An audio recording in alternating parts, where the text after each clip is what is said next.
Tuesday, October 28th. Welcome to the show. It's Double Impact. I'm your host, Gabe. I hope everyone is doing great. It is spooky time. I went to a Halloween party this weekend. I don't like Halloween parties a whole week before Halloween. That feels weird to me to celebrate something so early. It was a really good time. Low-key thing. My brother, who I haven't seen in like a year and a half, was in town. We hung out all night Saturday. He didn't have a costume, so we just dressed him up in a Denver Bronco football jersey and hat. So he was just a Denver Bronco. And I was Roger the Rabbit, in case you're wondering. And let me see. I got a funny picture of it here. Here it is. I'll show you guys right quick. There's a PG version and then a PG-13 version of me as Roger the Rabbit. Roger the Rabbit? Why am I saying it that way? What the hell am I talking about? Today we're doing Fright Night. Jericho will be in a minute. I'd never seen Fright Night, but this is one of those movies that I'd always seen at the video store. And it's got a great cover. You know, it looks just scary enough or whatever. And okay, here. Sorry. This is my YouTube. Hold on. Share screen. I thought the costume was forever scarred. Are you talking about my costume? Please. Please. You were impressed. I'll share it a little bit when more people get in here. Guys, hit the like, hit the share. Also, look at the poll of polls. What is the best Halloween monster? We have the creature from the Black Lagoon, Dracula, or as my son said when he was a little boy, Dracula. Frankenstein, yes, it's Frankenstein's monster. Don't be annoying. Just call it Frankenstein. We know. Or you're going to call it the monster. Everyone grows up calling the monster Frankenstein. So just lay off, smart guy. And then the Wolfman. There's also the Mummy, the Invisible Man, all that good stuff. I watched a special on YouTube about the Rankin Bass 70s stop motion. Remember they do Rudolph the Red-Nosed Reindeer and Kris Kringle and all this stuff, but they did Mad Monster Party, which some colleagues of mine told me all about. I was too young. I wasn't born yet when it was on the air. But I watched the thing all about it. And it was a bit of a disaster, but it was also pretty cool. So Mad Monster Party is an interesting thing. I think I'd like to see it someday. But let me bring to you what I did. Share screen. Okay. Hold on. So here was me at the Halloween party when my brother Abe. Yeah, let's not. Okay. Remove from studio and then add this, right? Okay. So that was us there. He just wore a football jersey I had and a Bronco hat, so he was just a football player. So that was just me and him. One thing when I see photos of myself the last few years that I've lost some weight, I'm like, oh, I'm not a fat guy. Because I'm still trying to lose weight and exercise all the time and worried about being fat and stuff like, oh, I'm not a fat guy. I'm a tall guy. I'm a big, tall guy. But here I was before we left for the party because I didn't have a white shirt because, Roger Rabbit is white. And I had to flex on him. I had to flex on everybody. So, but my wife said I looked like an exotic dancer and I didn't understand why. I was like, overalls? Then I realized, oh, I was wearing a bow tie and no shirt. So, ladies, you're going to have to calm down. I am taken, So that was, it was a fun time. I don't drink. I don't do any drugs, nothing like that. So I do, when I go to a party, I sit there and talk and have a Diet Coke and eat the lunch meat and the cheese. And they had good food at this one. They had brisket and ribs and like good brisket and ribs and all kinds of food. And these people have property like out in the east of San Diego, like out in the middle of nowhere country, like a dirt road to get to their house. And they must have had a couple hundred Halloween decorations on their property, going up the fence, going all around. They had animated things. They had things that sung and moved and stickers that you go in the bathroom. The air freshener was like a little Halloween haunted house. Like their entire house from top to bottom was Halloweenized. Derek, are you taking in all that man meat right there in front of you on the screen? No, I'm not. But thanks for asking. That's right, baby. How you doing, brother? Chilling like a villain. All right. How are things? Oh, just great. Okay. Junior's a little under the weather, but nothing major. So we're hoping to, something. Who knows? Fucking kids are little germ factories, and they love to share. Putting boogers on everything, So disgusting. Kids are gross. But it's nothing major. I've seen worse. Yeah. I was lifting weights this afternoon, and my granddaughter, big baby, runs into my my office weight room. I got a big area. You've seen it. You've been to my house. We're lifting weights, and she comes in with a random piece of cheese, kind of misshapen piece of cheese. I don't know if she found it or was chewing on it. Said, here you go, Bubba. One for you. And she had another piece of cheese, and she threw the one in her mouth and then handed me the one. I look at her hand, and it's little kid hands, smudgy and dirty. And I go, oh, thank you. I take the cheese, and I go, oh, like the fake eat. But she's going to be 3 in 2 weeks. And she's like, no, eat it. No, put it in your mouth. No, get sick. Eat it.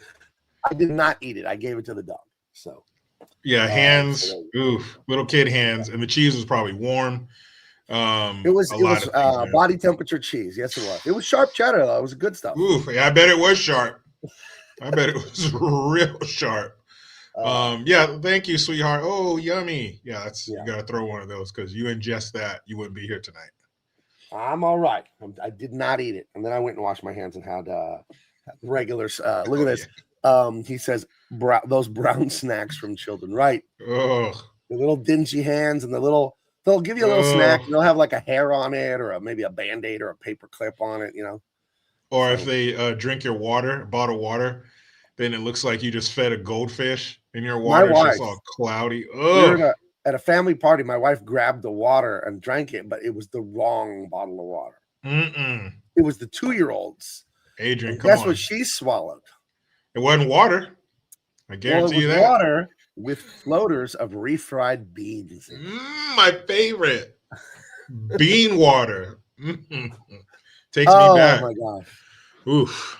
Yeah, man. Kids, you gotta we went to our friend's kids Pop Warner game, and we're sitting a few rows up in the stands, and this little girl runs by about Big Baby's age. Right. And she has 2 hands covered in nacho cheese. There you go. All over her face. And she's just walking. I don't know. She was by herself. I hope she was walking to a nearby guardian, but she just had nacho cheese. Like she dipped her hands and face in it. She was walking around. I was like, oh my God.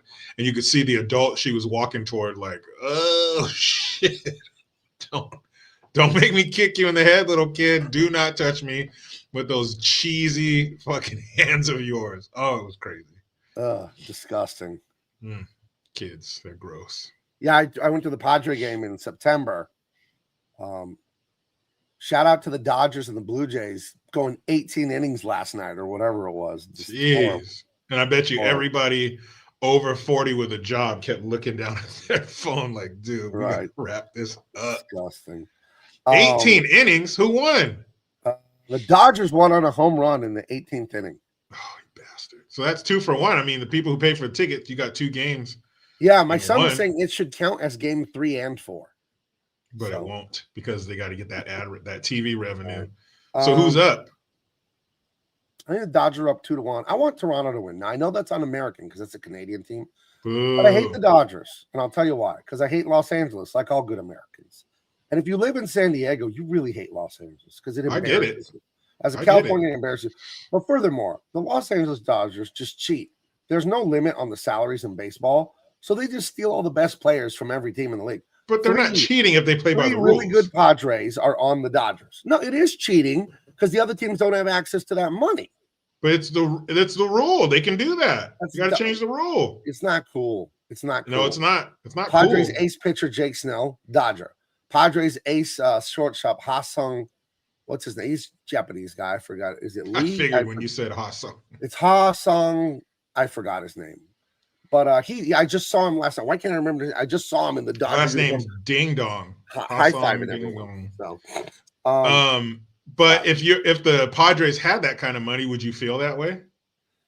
Well, yeah, if it was my team, sure.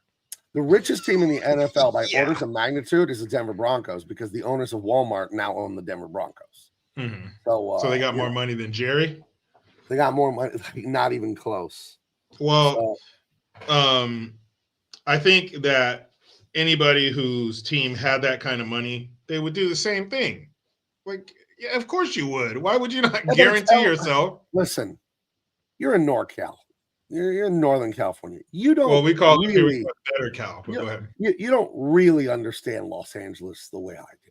How obnoxious those people in that I city. know people from Smell A. I get it. I'm not as close. I'm I not can ground be in zero LA like in you an are. hour and 20 minutes. I can be there. It's I'm not ground zero like you are in LA, but like my father would tell me, son, you don't have to bite the donut to know it's sweet.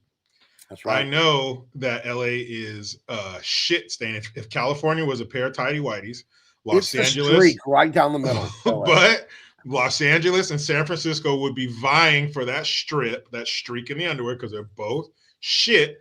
So in that way, I do understand because I have my own LA up here. It's called San Francisco. And I will put the filth of my city up against the filth of your city any San day. Francisco's much worse in a different way because San Francisco's just that defiant hippie left wing. Hey man, no rules, man. LA is filled with people not from California who want to be actors. And they all hate and are ashamed of the fact that they're from Missouri and Iowa. They make fun of flyover states. They're from there. Everyone in LA that's trying to be an actor, so few of them are from Van Nuys or, Reseda or Los Angeles. They're all from Des Moines. They're all from just that Midwest, and they hate their whiteness, they hate their Americanness, they hate it, and they come to LA to just be these ugly, rebellious Hollywood degenerates, frankly. Well, San Francisco, the Bay Area, is because the two parts of California that ruin California are Los Angeles and San Francisco. Yeah. You guys have the entertainment industry, we have the tech industry up here. And there's tons of people who aren't from here. That's why they destroy it, because they're not from here. And they bring all their bullshit and their hate for their dad and all of the same reason that LA is shit. And I'll put your shitty politicians and city council members and mayors up against my shitty city councils and mayors up here. And we will at least be tied. No. The Bay Area is worse. It's just different. I'm more annoyed by LA because I'm an artist and an entertainer, and that's what they are. The Silicon Valley guys, Gavin Newsom, that's the Bay Area. That is so much worse. Nancy Pelosi, that's the Bay Area. Who's worse than those three? You got us beat. You got us beat. Hands down, you got us beat. So yeah. We got more shit in the streets than you do. Right. Huh? What do you think of that? Those doo-doo covered sidewalks. Yeah, you don't have those. My daughter lived in Hollywood for a year because she was working at the Comedy Store there. Now she's at the Comedy Store here in San Diego. She's actually hosting tonight. She's doing very well. But when she lived in Hollywood and worked at that Comedy Store, she just it was baptism of fire. She just became an adult instantly because she was very young. It was 22, 23, something like that when she lived there for a year.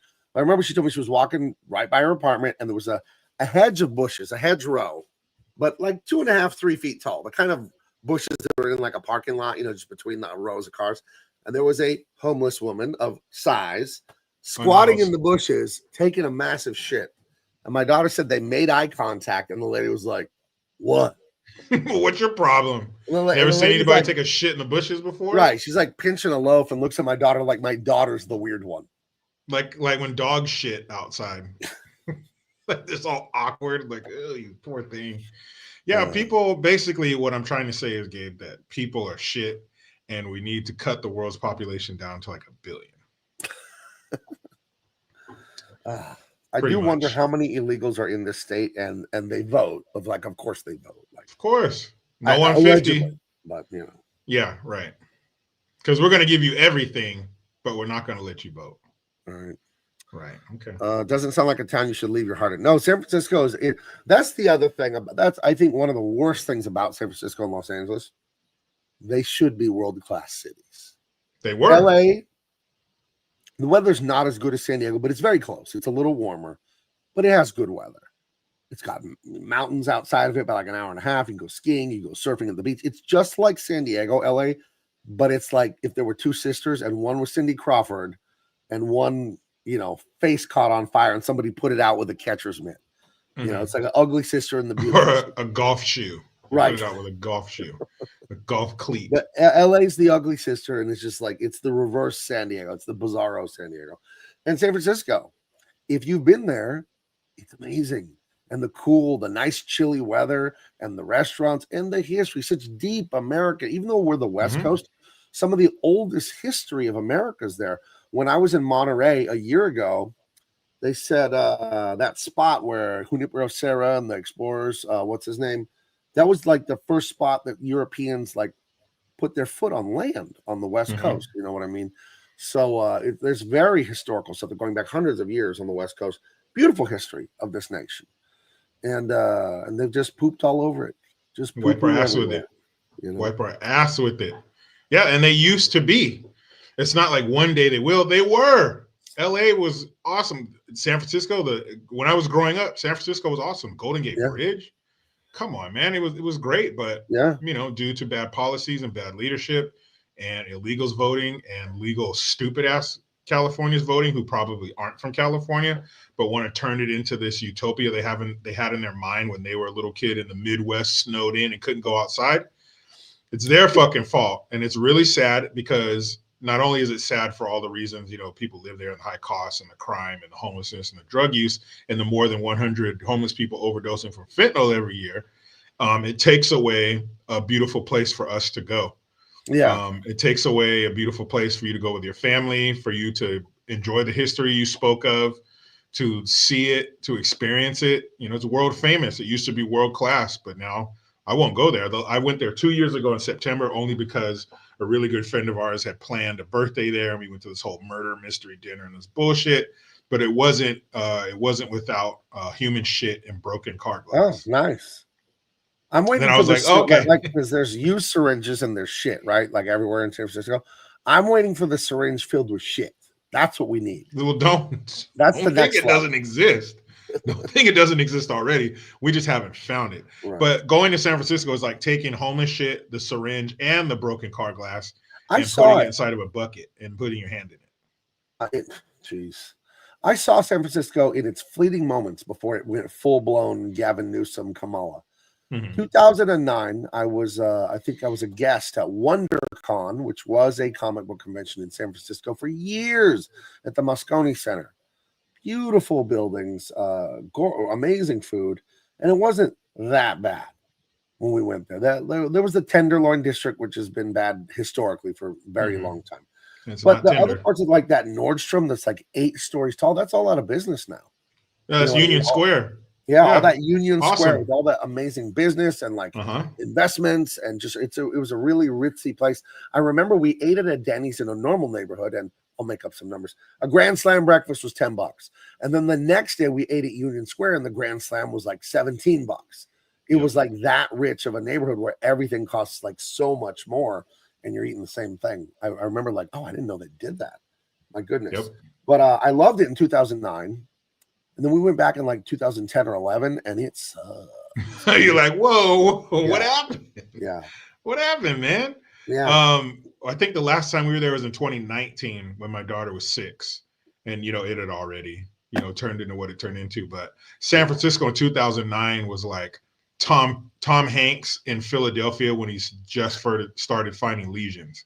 Like he hadn't gotten all sick yet, lost weight and shit. Yeah, he was I think he passed out or something, and oh shit, you got AIDS.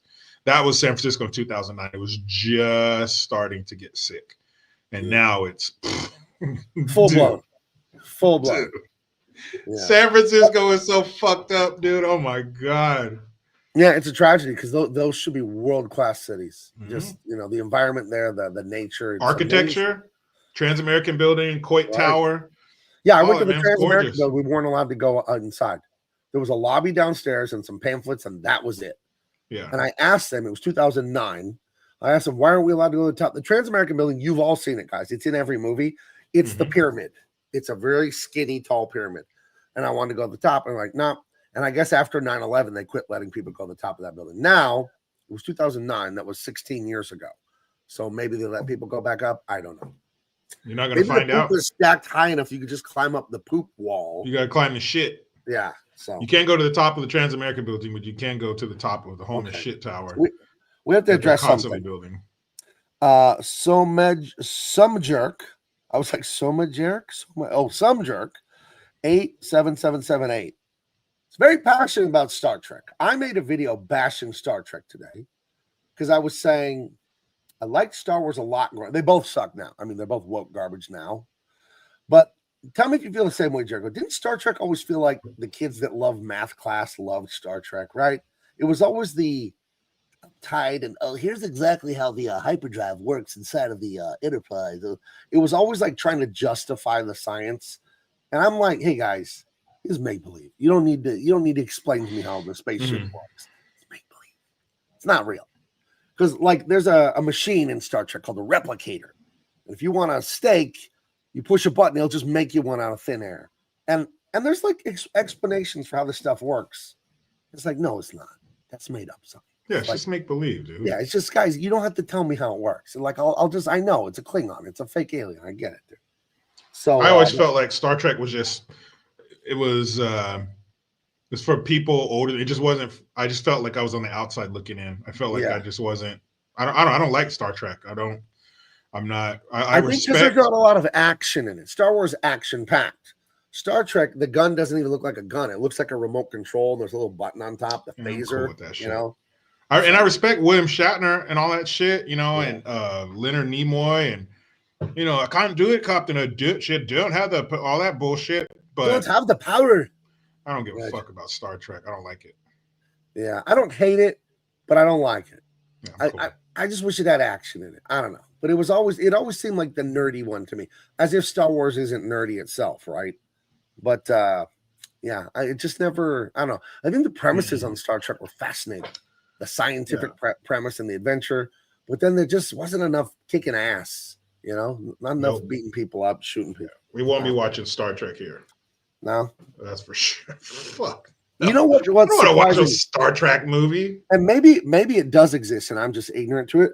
But you would think that UPN or the CW or one of those channels from the late '90s that did a lot of black shows, you know, with all black cast and all that, was ever a black like Star Trek or anything like that? Does that exist? Because you would think that's a missed opportunity. Because they were doing everything else, right? Where it was like an all-black cast. And but I think they were original ideas. Like they were original ideas for the shows, not just taking Star Trek and making them black. I would hope they wouldn't do that because that would just be fucking stupid. Right. But there was a huge moment from Star Trek. I would say socially, definitely racially. It was I don't remember the black chick's name. But she kissed. I think Lieutenant Uhura. Yeah, okay. The black lady. She kissed Captain Kirk, I believe. Oh yeah. And that was in the '60s. That was a big deal. The next day, the country was abuzz with this black lady kissing Captain Kirk. I always remember my mom telling me about that because she was a kid. She was like, "Oh, it was crazy." But no, I'm cool with Star Trek, man. PSOA 7762 says my first love is Deanna Troi. And is that her name or their character's name? That was the character on she was a betazoid. It was a type of alien that could I remember it's the 90s, right? Yeah. It's like the 1989. Yeah, I remember seeing this. I remember Whoopi Goldberg being on there. Yeah. I remember the Klingon and all that shit. I remember Captain Picard. I was always on the outside looking in on Star Trek. I realized its cultural relevance and how iconic it is, and I respect those who are Trekkies. But man, I'll never watch. Would you go to a Trekkie wedding and dress up as a Trekkie? Fuck no.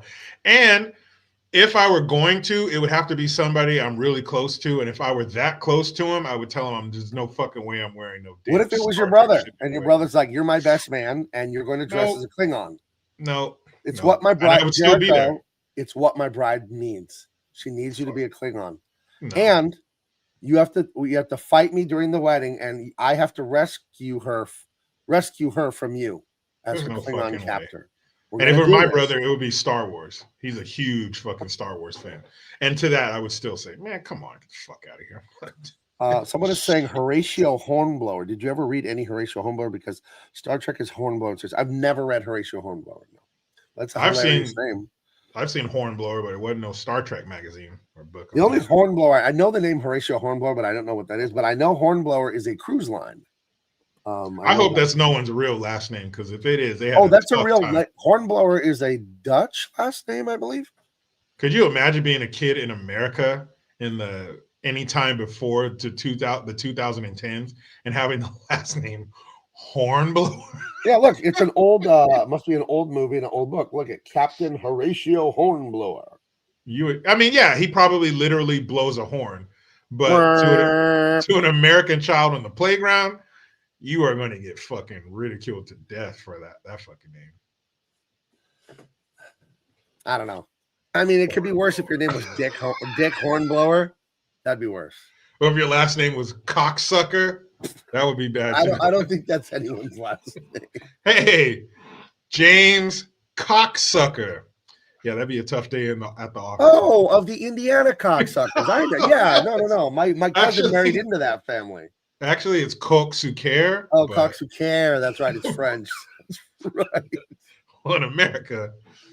Yeah, no, when they immigrated, they Americanized the name. Yeah, well, you didn't have to Americanize it. You could Americanize it to something else. Right. Well, it was a new world. It was a second language to them. They weren't, Well, hey, somebody down the line should have said, whoa, time out, man. Time out. Yeah, someone should have said Sacre Bleu.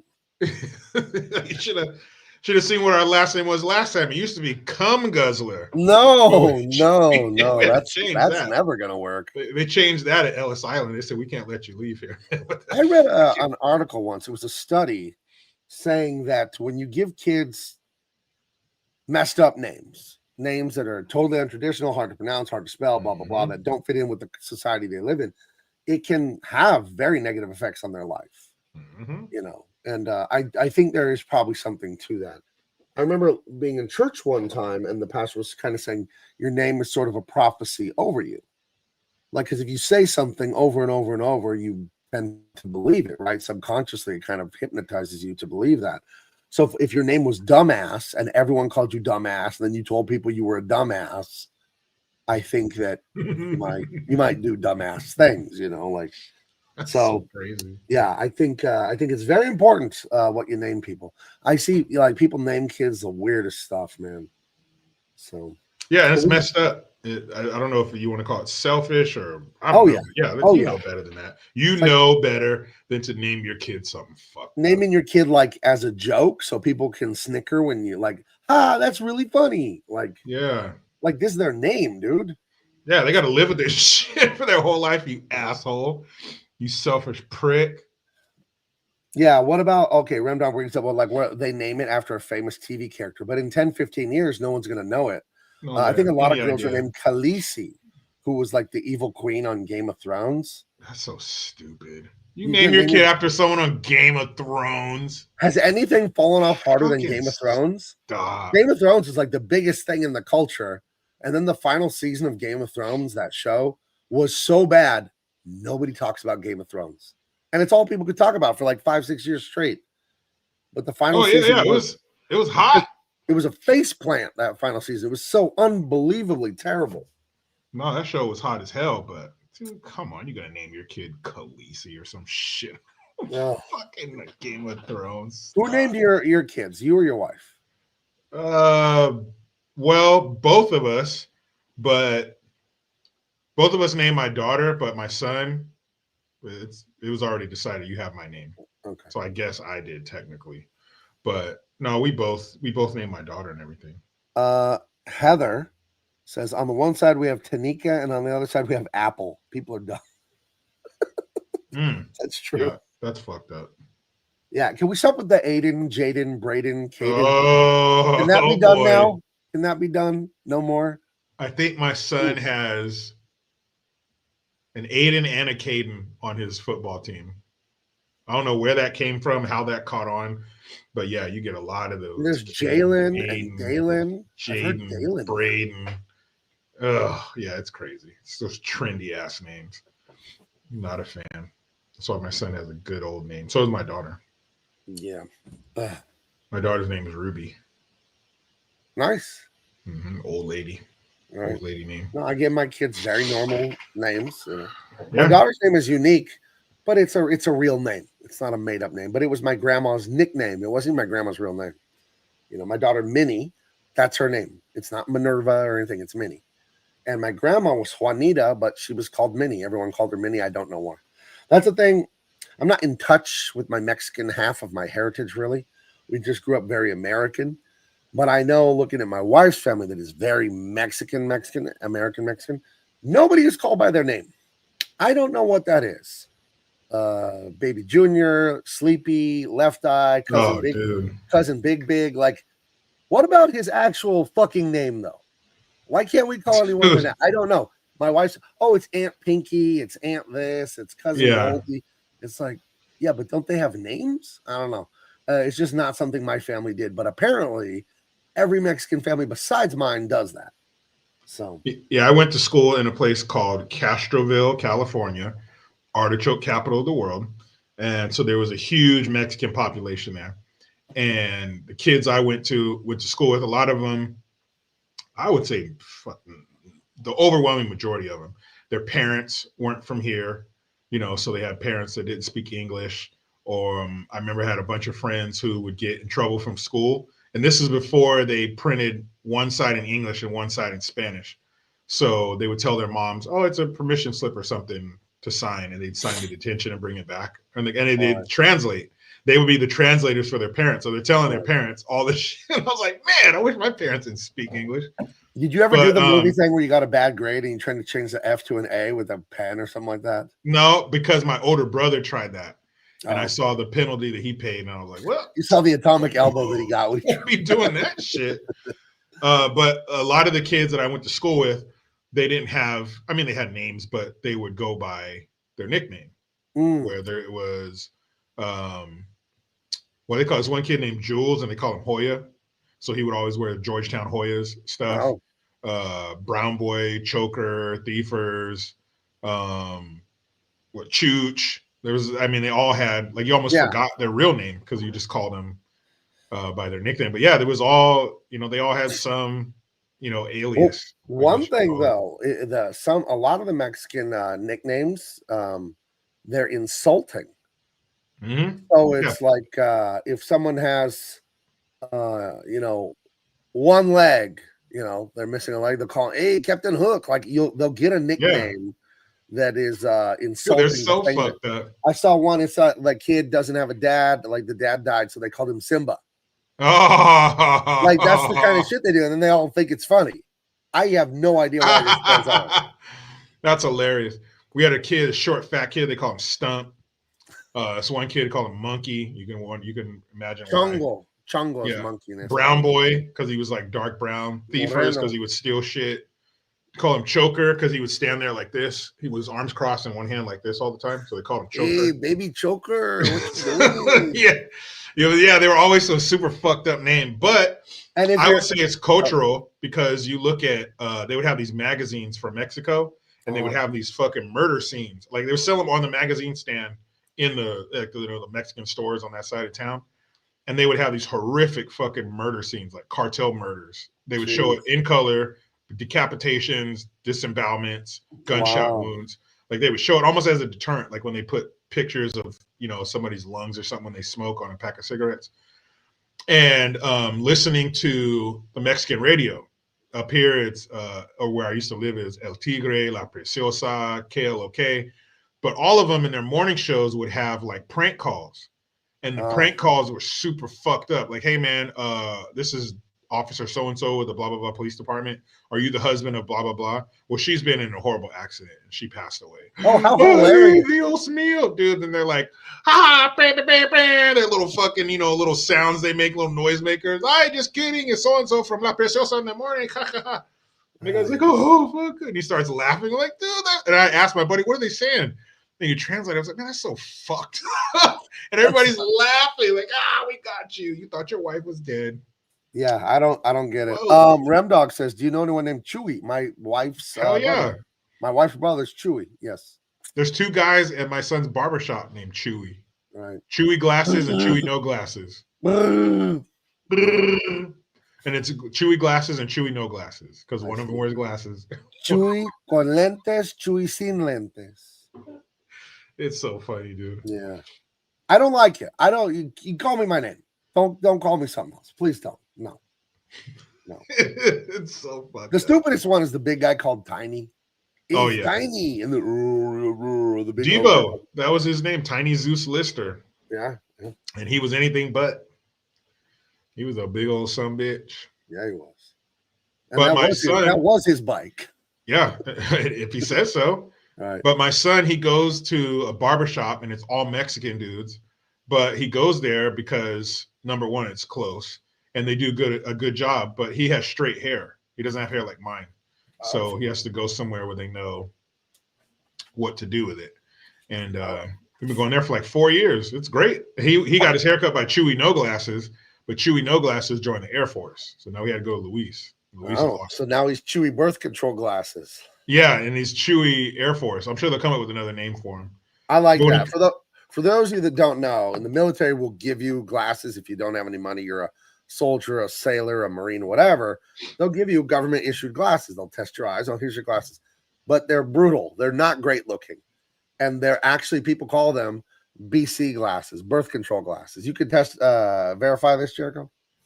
Yeah, they give it to you in boot camp because in boot camp, you don't get to pick nothing.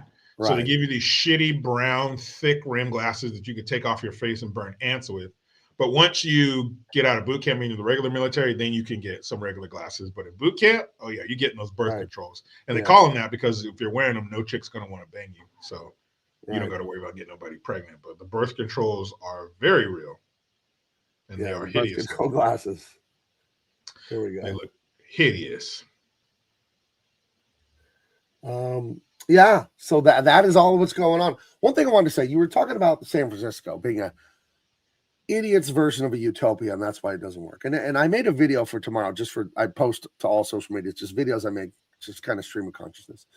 Went out to dinner with my wife last night and thinking of some issues, some problems, how to work things out in life and in my head. And I realized like stuff happens to you when you're little, right? All of us, whatever, your parents divorce or something happens or whatever.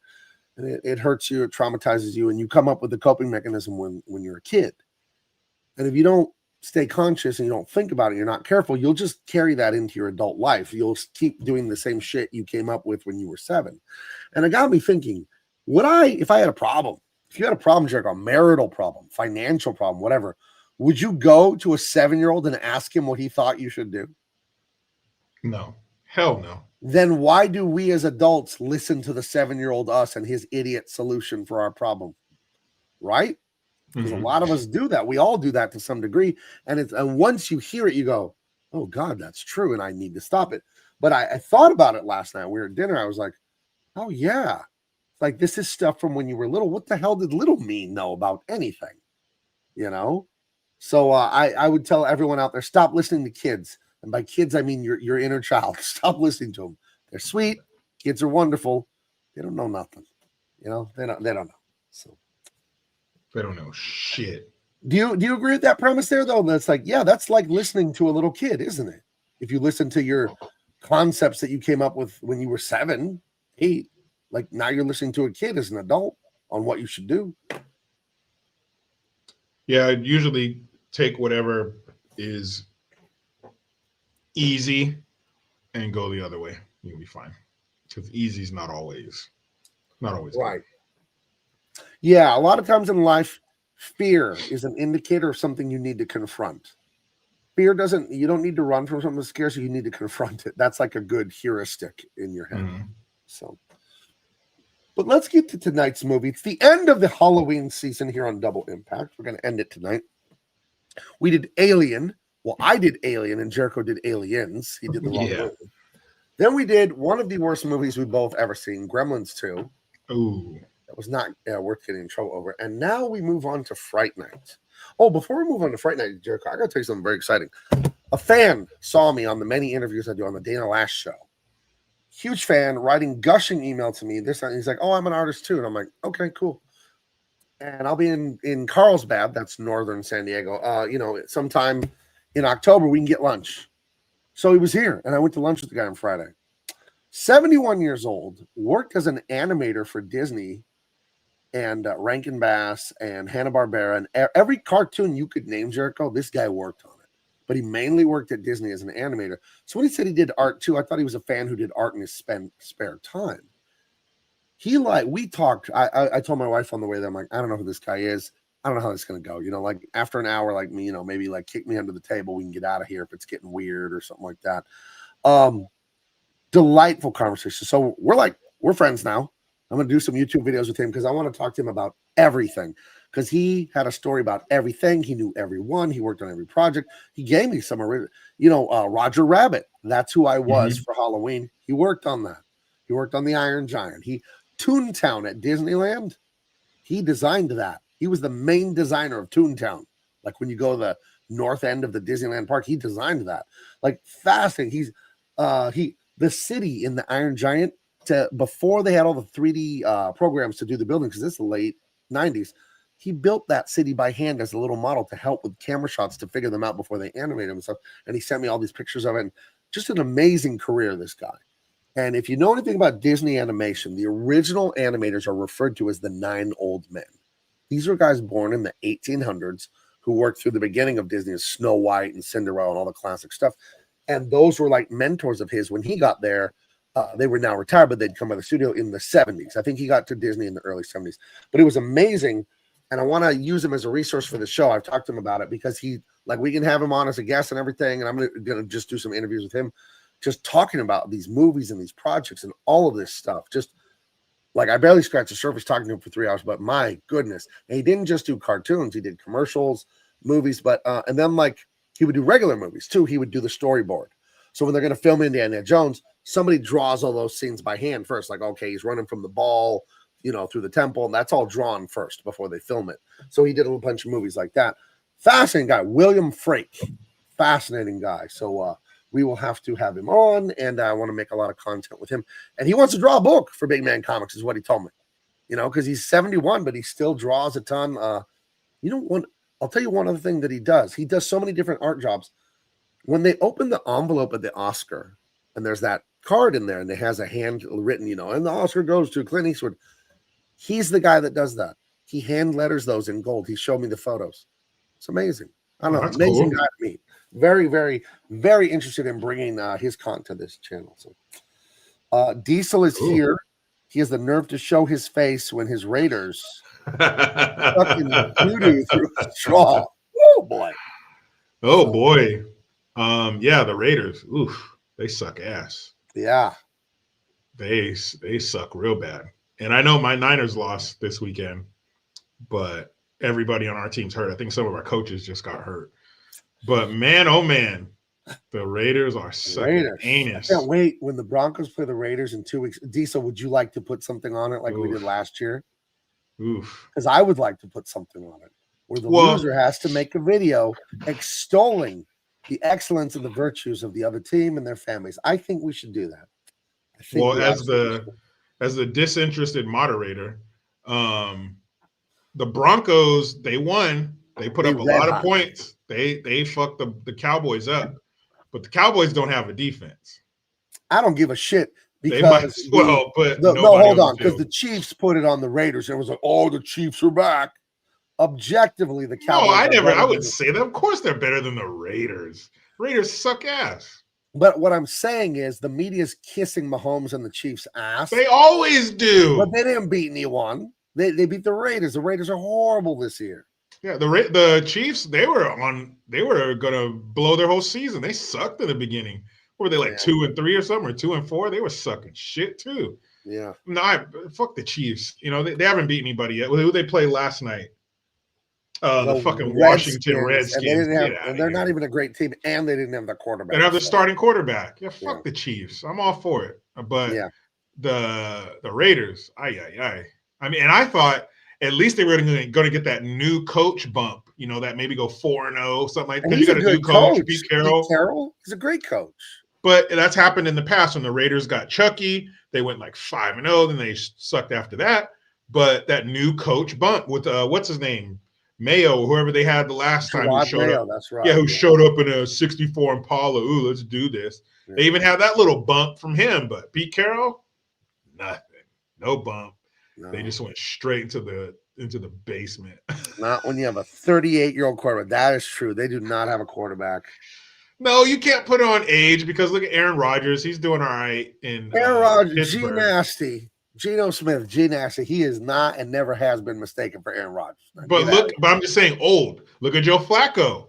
He's old, and those are 2 Super Bowl winning quarterbacks. Geno Smith, but he's still old. Joe Flacco's like 40 or some shit. He's older than Geno Smith. 41. Aaron Rodgers is 40.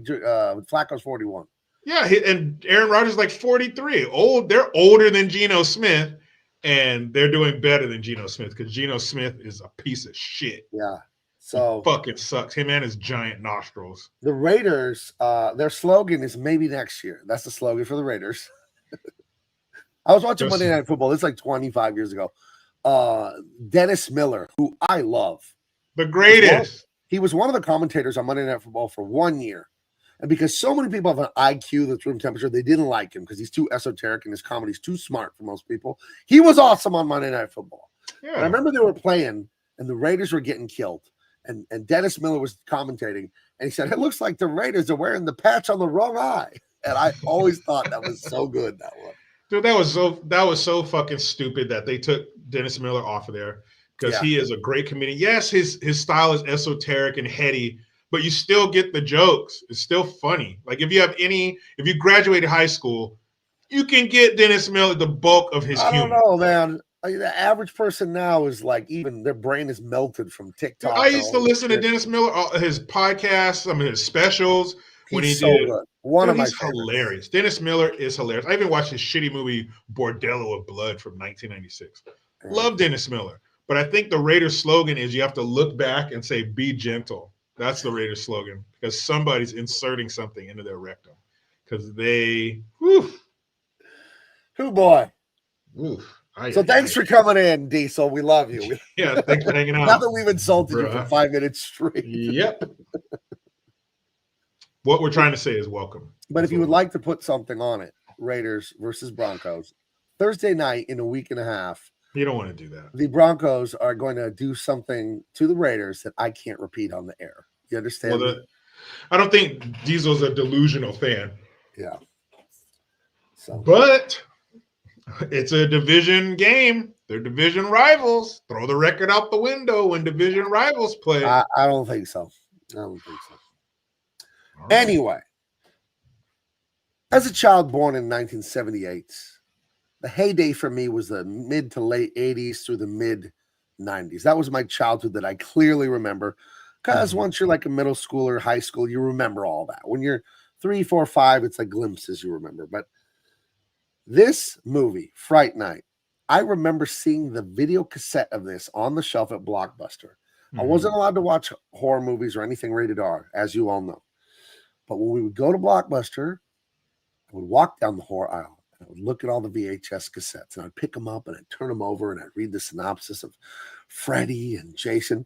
This movie and a movie called House 2, I believe, always stood out to me as having really scary covers. And I think this is one of the great horror movie posters. Because not only is it a scary vampire, whatever, he's happy that he's evil. He's got a big old smile on his vampire face, and I will say right off the bat, I liked this movie. This is like The Lost Boys is what it felt like to me. Did this come out after The Lost Boys or something like that? Or 2 years before. Lost Boys are 87. Wow. Yeah. And there's some music. The score in here sounded so much like Big Trouble in Little China, which came out the year after this. And I looked it up and I swore that it was going to have the same music guy, but it doesn't. It doesn't. Because there was like this keyboard kind of sound that, man, I was like, that sounds just like Big Trouble in Little China, but it wasn't. But this, again, and like Lost Boys, this is rated R. Right. But this is an 80s rated R. So this would be more like, I guess, a PG-13 nowadays. Yeah. It might be a PG now. Jeez. Yeah, you get a little titty. You got some titty in here. Nothing crazy. Right. But yeah, this was, again, just same as you. I would see this video cover all the time. It scared the shit out of me. I would never fucking watch it. I ended up watching it one time when I was little, but that face over the house always stuck out to me. And I never noticed the little smaller faces next to it. I only focused in on that face in the middle, and it was scary as shit. And but yeah, this was a very Lost Boys like, very adults don't believe the kids You know, Right. he's a vampire. And the cop even went over there. No, he's not, kid. Don't come down to the station anymore. So that takes the cops out of it. Now they can never go back to the cops. So yeah, this was great movie, 1985. At the time, the makeup and the special effects were top notch. For their time, they were. Yeah. Yeah, you got what's her name, Marcy Darcy from Married with Darcy Children on from here. Married with Children, right? And she was 27 in this movie. Well, and they're playing high schoolers. Yeah, but she looked like a high schooler. She looked young as shit. She was 27. But yeah, I think they're seniors in high school. There was some 80s kind of like, oh, I don't know, she's kind of young for that. But great movie. Yeah, I wonder about Fright Night. Is it based on a book? Was it just an original screenplay? I do wonder that. But the movie is not at all what I thought. I thought the movie was going to be schlocky and fast paced and a lot of monsters. And I thought it was just going to be like this really low budgety kind of like just monsters constantly screaming and attacking and just like, I don't know, just a fast paced movie. Mm-hmm. And this movie, while not a great movie, they're not going to win an Oscar or anything, really does try to have a story, this movie. It really does. And it's in that vein of pulp, like Pulp Fiction. Like it is very much like the Twilight Zone, very much like the X-Files. It has that feeling of like, oh, wow, there's a beginning, middle, and end, like they do like a whole setup. I thought this was just going to be like some bloody savagery. It's not even that. It's so mental, this movie. It's cerebral. There's a lot of thinking. There's a lot of character stuff going on. I did not expect that at all. And the of course, nostalgia. We're all suckers for nostalgia. So I was a sucker for the ambiance of the 80s, the look, the style, the haircuts, the music. Yeah. It all was just so 80s. The only wardrobe choice I thought was bizarre is the Vampire Hunter TV host. What the hell is his name? Dude, you can't take Peter Vincent. You can't take, and that's a nod to Vincent Price, I'm sure. Mm-hmm. You can't take a guy that clearly doesn't have white hair and just spray paint his hair white. They sure did. Like it's a high school play, bro. And his eyebrows, too. They got his eyebrows. That's what they do in high school to make an old man. What are we doing? I don't know, man. This had a good budget, too. Right. I think it had a $10 million budget and it made like 25. So it was a hit. But yeah, man, I don't know. Oh, he likens it to Rear Window, right? Where he's watching the murderer and the crime all out his window with the broken leg, with the binoculars or with the telephoto lens on the camera. That's true. And I think they remade that in 2011, something like that, with Shia LaBeouf called Disturbia, where he was laid up in his room, I think a broken leg or something like that, and so he started, entertaining himself by watching the neighbors. Yeah, that classic, Mom, I just saw the neighbor take a body out of the house. Oh, it was probably garbage, shit like that. They don't believe him. But he's seeing it. Probably just the Raiders. I mean, garbage. Same thing. He's probably taking out a bag of Raiders and throwing it into the, what's it? I used to tell people, I used to tell my friend, he's a Raider fan. I was like, I'm going to take a Vegas and wipe my Raider. Like, oh, dude, I just took a huge Raider. I had to flush twice. You had to wipe my Geno Smith. Gross. But yeah, this is that classic adults not believing the kids. You don't see what they come up with an excuse with a reason for everything. Oh, it was this, it was that, it was probably this. No, Mom, I'm telling you. And then the bad guy finds out and starts does something to where, oh, see, come look. See, it's nothing. You probably thought it was this and it was that. No, I'm sorry to bother you, sir. We won't be doing this again. And smiles at the kid when the parents aren't looking. Right. And who's our bad guy? What is he? The most famous role he ever did was? He was Prince Humperdinck. Right, in the Princess Bride. And I was telling my wife this. I was like, this guy always plays a fucking slimy. He's a great bad guy. And he's so good at it. You know why? Because he's handsome in a non-traditional way. I don't know how to say it correctly, but he's like handsome in an ugly, mean way. You know what I mean? Mm-hmm. He's not fat. He's kind of broad-shouldered, and he's got a masculine face. But it isn't like Robert Redford, like those good looks like that. But he's handsome the way a bad guy would be handsome. Like, oh, he's kind of, oh, this guy's mean or tough or something like that. So I think he's cut out for those roles. Vincent was a whore host. he was supposed. Oh, you know what, Ram Dog? You're right. The spray painted white hair was not a defect of this movie. It was the cheap public access TV show he was the host of. Right. Okay, makes sense. That actually makes a lot of sense. Right. Yeah, that makes a ton of sense. So anyway, Fright Night starts off with your typical. It was a wonderland for teenagers. Now, I was not a teenager until the 90s. So I did not go over to girls' houses to quote unquote study. Dude, that's his house. Right. And it's like, come on, we've been dating for 3 months. You're driving me crazy. You know, he's trying to get some. Yeah. And she's being a good girl. She's you know no, that is. no. Yeah. But why would his mom and his no dad, and the mom didn't have a ring, so I don't know if the dad died. Oh, he references that the mother's single a few times, like, hey, there's a neighbor next door. And she says something about maybe getting she's married. Definitely single. Or something. She's like, oh, he's probably gay. But she's definitely single, but they never mention the dad, so I'm assuming he's dead or something, because look at that house. Right. But why would you let your son go up in his room and study with his girlfriend, and obviously the door's closed and the lights are out? Are you fucking crazy? Man, you better sit down at that kitchen table and turn all the fucking lights on. They are studying glow-in-the-dark paint. Right. That's why the lights are. Turn the lights out in the kitchen downstairs where we are. Fuck all that. I don't know if you've heard what goes on when the father's not in the house, Jericho. Fucking, that's what goes on in the house. And that's not good at that age. But, you know, hey, it was necessary for the story. But yeah, he's up there trying, oh, come on, baby. It's been almost a year. And he gets a little frustrated. He's like, it's been almost a year. It's always, I'm not ready. What the fuck? But that's a real frustration because he's not talking. That's not him talking.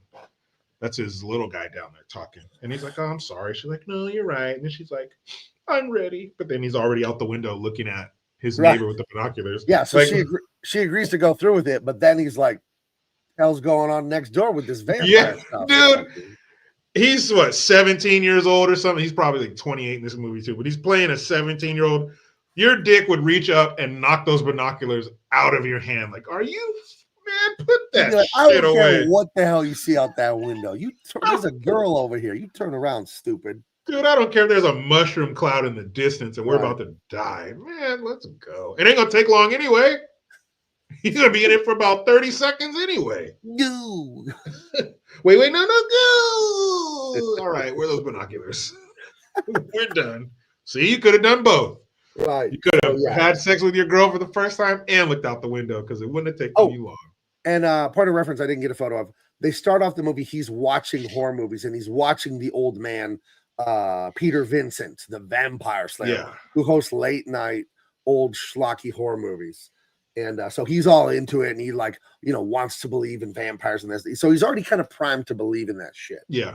So when he sees something weird out the window and he runs down and tells his mom, she's not believing it. And you're right. The mom reacts to them being upstairs making out or whatever in a very strange way. Because right in front of the mom, almost they're coming down the stairs, and the girlfriend says something about making love or having sex or something, and within earshot of the mom, and the mom's like, "Oh, something going wrong with your study party or whatever."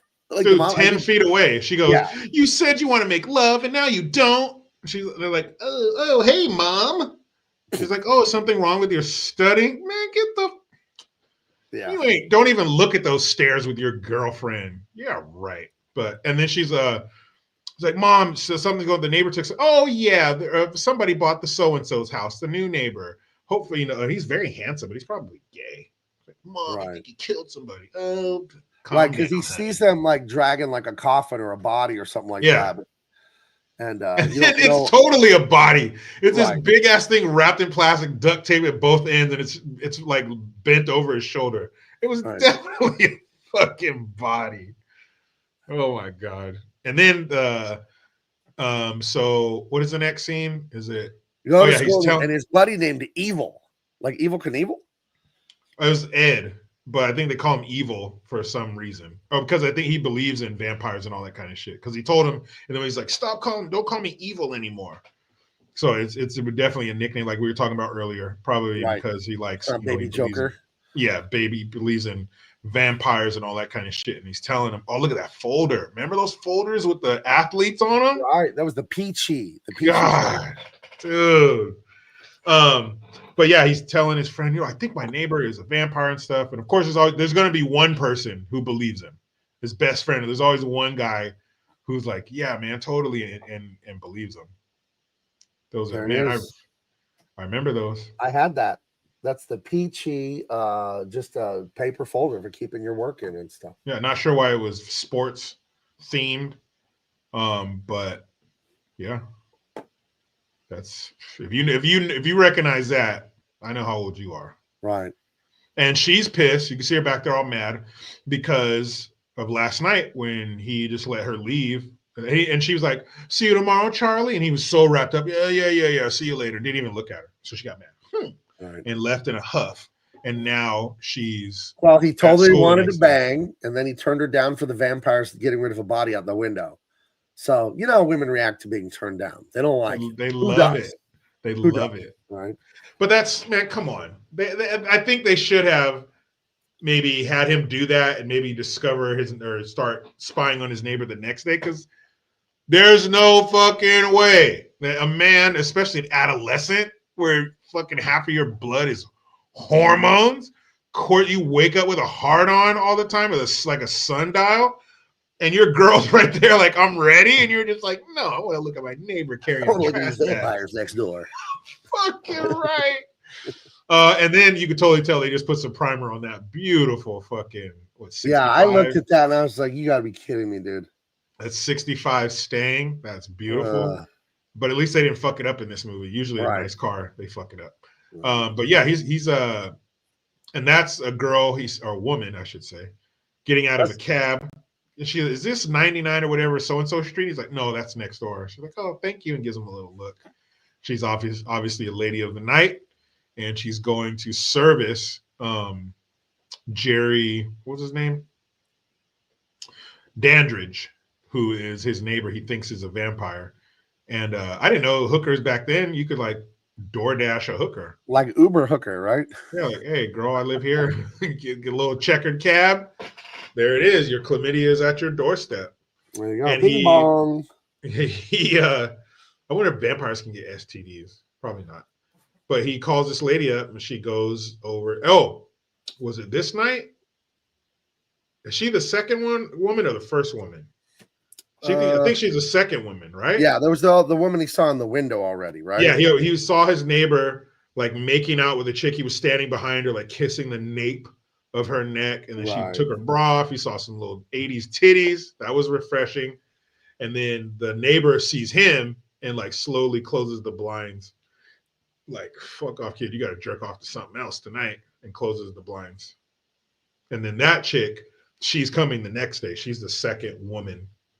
The second victim of the vampire. Yeah. And you hear, again, classic TV exposition, rely on the newscaster to tell you what's going on. And yesterday, a body was found underneath the so-and-so bridge. Police say that the body was decapitated and there are no suspects. That guy right there.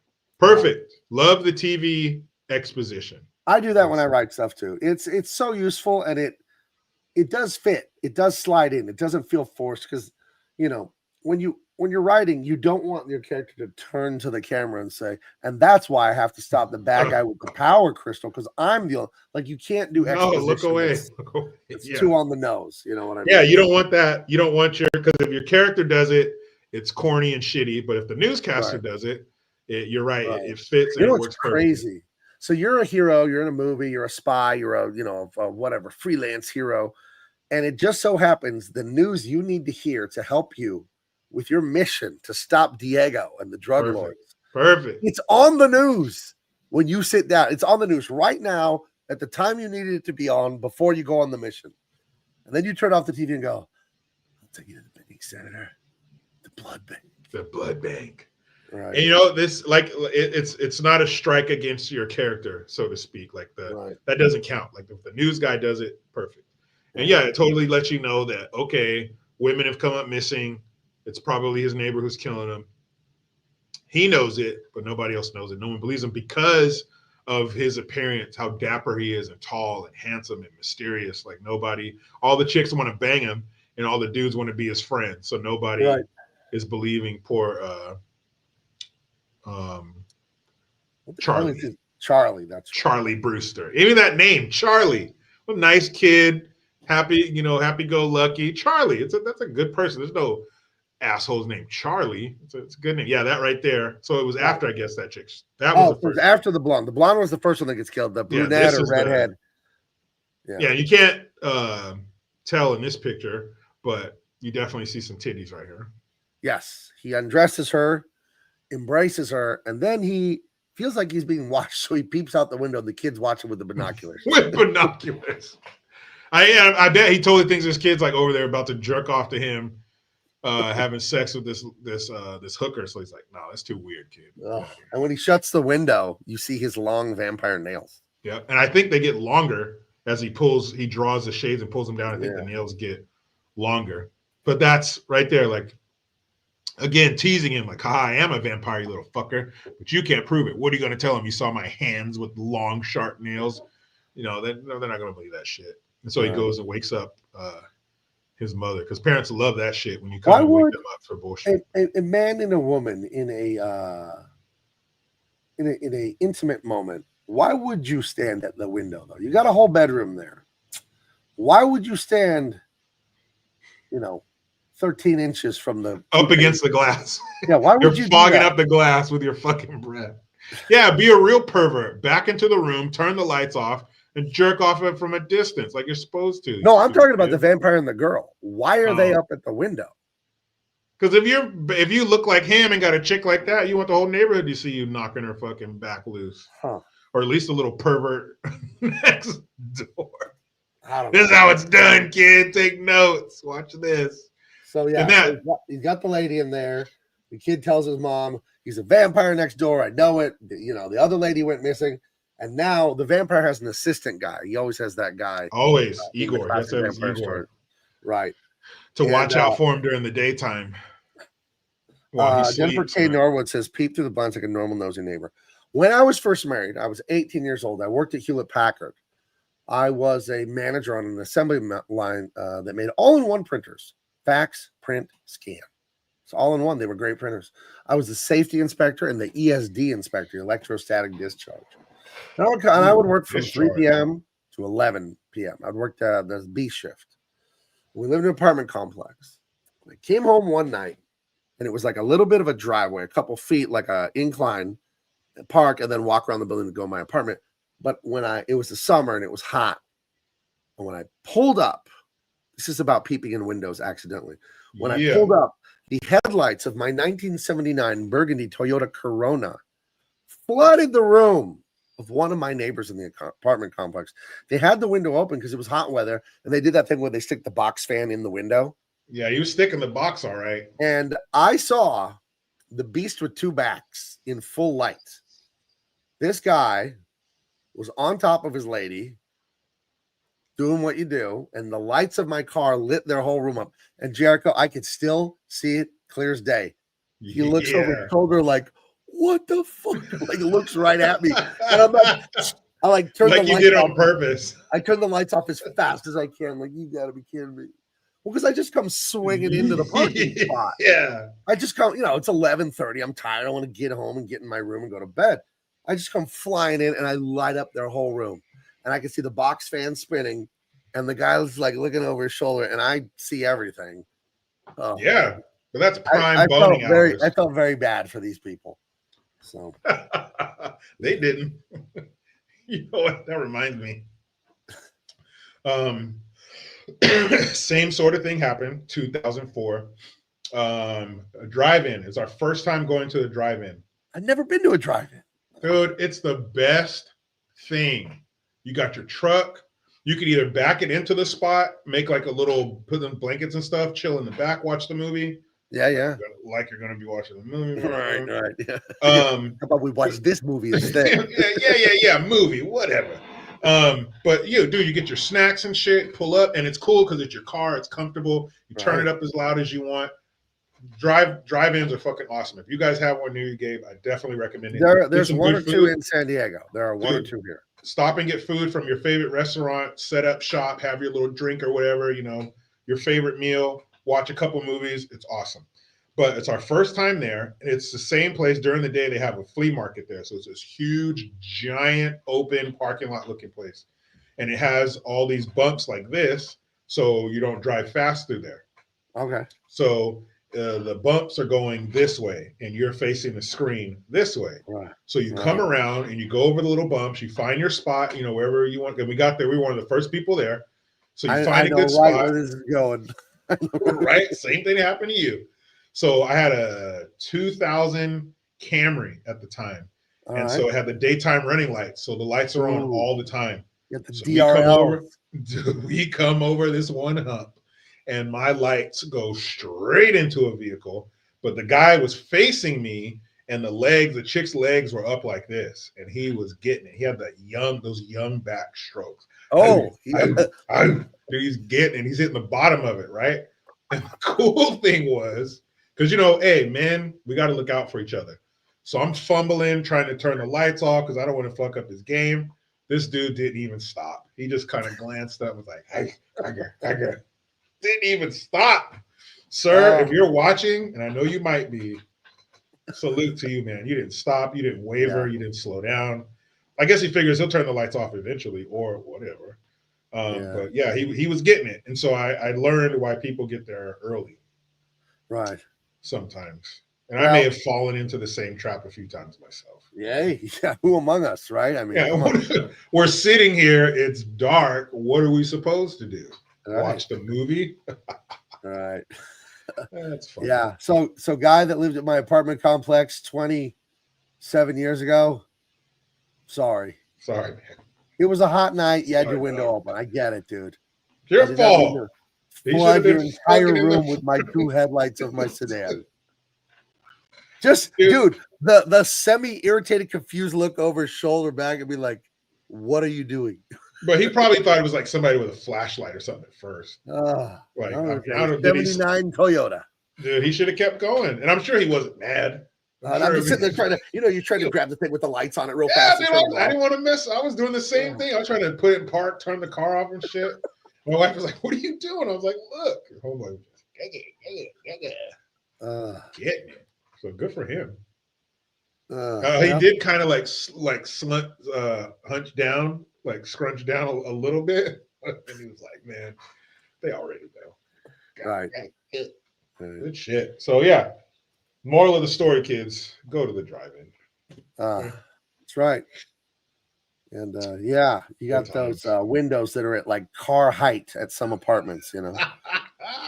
Well, it had that old stuff they don't do anymore because I think it's dangerous for children. Like back in the 60s, 70s, there'd be windows that went to the floor in certain parts of the house, you know. Mm-hmm.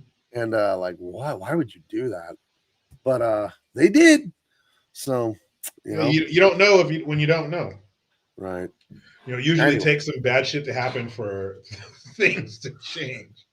Right. It's very unfortunate. Yeah, it's like the first car didn't have a seatbelt. And then somebody went flying out of the car and their head got ripped off. Like, oh, you know what? This is probably dangerous. Probably put some restraints in here. And then somebody got cut in half at the waist. They were like, maybe we should do a shoulder belt and a lap belt instead of just a lap belt. Real quick before we move on, in the Navy, there was a boat called the USS Saipan, and it's one of these videos they show you, or they show everybody in boot camp, along with the STD slides. Ugh, gross.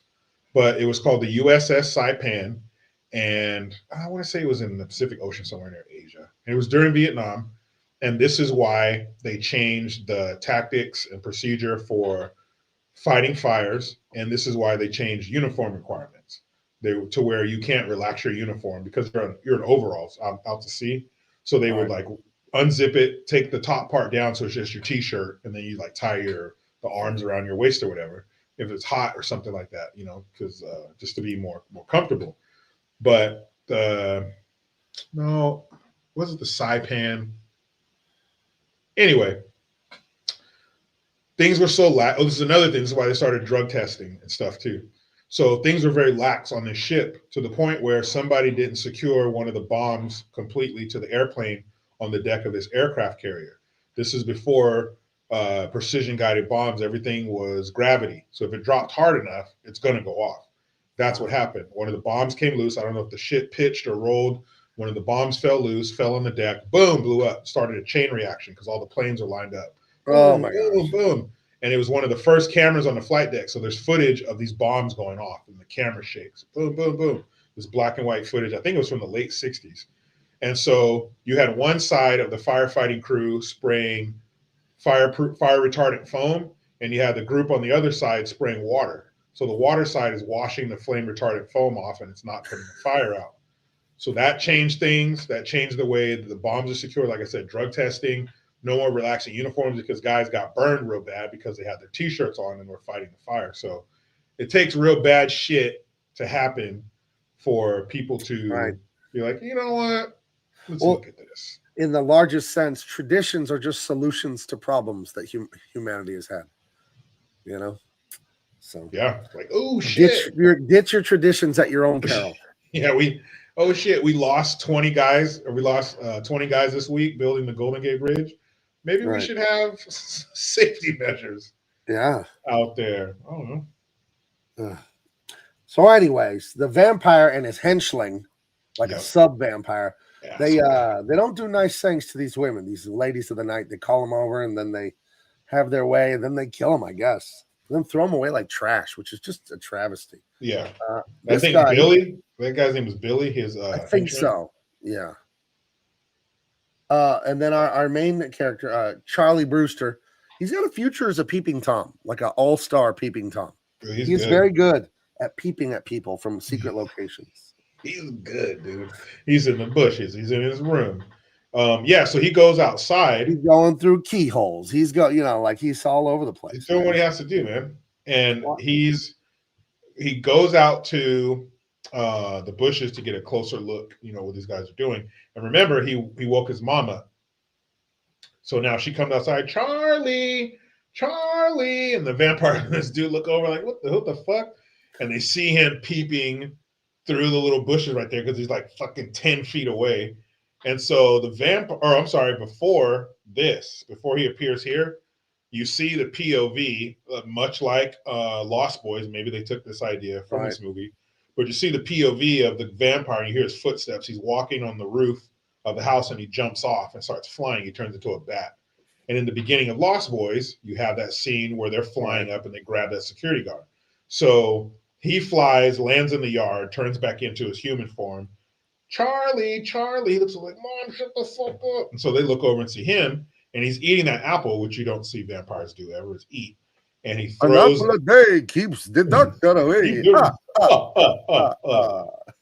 So he throws the apple over near where Charlie is, like telling him, I see you, little fucker. And so he gets up and runs back in the house with his mom. His mom's like, Charlie, what's going on? Charlie, are you doing drugs? Is that what this is about? And you could totally tell that this is probably the situation in most situations that have a mom by herself and her adolescent, 17, 18-year-old son. It's like she can't control him. He's too big. So she's just kind of like, holding on by the seat of his pants, kind of like, kind of scolding him, trying to nag him into behaving. Yeah, but she can't do anything. She can't physically restrain him or anything like that, like his dad could. So I'm hoping, this sounds fucked up to say, but I'm hoping his dad died and he's not like, his mom let him. Nah, his dad lives in Florida with like an exotic dancer. His dad's like, fuck this. His dad lives. I'm going to Florida. He lives with an exotic dancer named Crystal, who's only like 4 years older than his son. His son's 16, the dancer's 20, Yeah, he's like, should I bang you or call you mom? Weird. And her name's Crystal, not because that's her name, but that's because that's what she likes. Right. A little meth here and there. A little crystal meth never hurt anyone. Oh, wait, it did. It ruined Gabe, millions of lives. Never mind. Gabe, we got to talk after the live stream. I was wrong about that. It does. I think that's all it does is hurt people. Remdog says that plane on that thing was John McCain's. Now, I know John McCain's plane did have a disaster on an aircraft carrier and I think killed people or hurt a lot of people and did a lot of damage. I wonder if it's the same incident you're talking about. But I know John McCain had a horrible disaster on an aircraft carrier. Could be, because it was during Vietnam. It was at late 60s, so, around I guess toward the end of Vietnam. But was it the USS Saipan? Because there's two things that I'm thinking of, two catastrophic incidences involving Navy ships. And one of them was for sure the USS Saipan, but I'm not sure if that's the one or not. But yeah, it was pretty. A fire on a United tragic. States Navy character stationed off the coast of Vietnam kills 134 service members on July 29, 1967. The fire on the USS Forrestal Oh, the began Forrestal. with the Yep. accidental launch of a rocket. Let's see, an F-4 Phantom, one of the great fighters. The ship was preparing to attack when a rocket from one of its own F-4 Phantom jet fighters was accidentally launched. The rocket streaked across the desk and hit a parked A-4 Skyhawk jet. The Skyhawk, which was waiting to take off, was piloted by John McCain, future senator from Arizona. Fuel from the Skyhawk spilled out and caught fire. The fire then spread to nearby planes on the ship's deck, detonated a 1,000-pound bomb, which killed many of the initial firefighters and further spread the fire. Horrible. Absolutely terrible. Jeez. Mm-hmm. Hundreds of sailors were injured. 134 died. Devastating fire. 20 planes destroyed. Worst loss of life on a USS Navy ship since World War II. Wow. It was not fun. Temporary repairs were made in the Philippines before the Forrestal headed back to Norfolk, Virginia, where it was repaired, put back into service the following April, but never returned to Vietnam. John McCain narrowly escaped the fire and afterwards volunteered for duty on the USS Oriskany. Just 3 months later, his plane was shot down over North Vietnam and he was taken prisoner. He was not released until 5.5 years later in 1973. Yep. So yeah, that the USS Forrestal, the USS Saipan was, I think, in New Jersey. That's where the base I was at. It because this is the reason that they put the ships. So the ship's like 2 or 3 miles away from the main base. It's like way out on a pier. But they did that because the ship blew up, and there's a monument at the front of the base where the piece of steel landed from the ship exploded. Oh my gosh! And it's like almost an inch thick. Like it looked like a Dorito chip, like a 3-4 foot tall Dorito chip made out of steel, almost an inch thick, and it's stuck in the ground. So somehow the ship blew up, and then that's where a piece of that shrapnel landed. So now they put them way the fuck out there. So that's where the USS Saipan comes from. But yeah, the USS Forrestal, and there's footage from it too. It was pretty fucked up. Crazy. So the next day, after Charlie's peeping through the bushes and sees what he thinks is a second body, he's telling everyone who will listen. He's telling his girlfriend. He's telling his friend Evil. He's telling his mama. Tell your ma, tell your pa, I'm going to take you back to Arkansas. That's a line from a James Brown song. Sorry. Crept into my mind. But he gets a hold of this police officer here. I don't know his name. He's a detective or a police officer, one of the two. And he gets him to go over to, is it Derringer? What's the vampire's last name? What is it? Dedrick? It's with a D. Dandridge. Dandridge. There you go. Jerry He gets him to Dandridge. go over there, and it's kind of like the police officer seems amenable to Charlie at first, but then when the police officer gets in and starts talking to Dandridge and his lackey, the lackey vampire, they kind of laugh at the kid about it, you know? So, like, come on, kid, this guy's a vampire. Yeah. Like, really? And because he tells, I don't think he tells that detective that he's a vampire.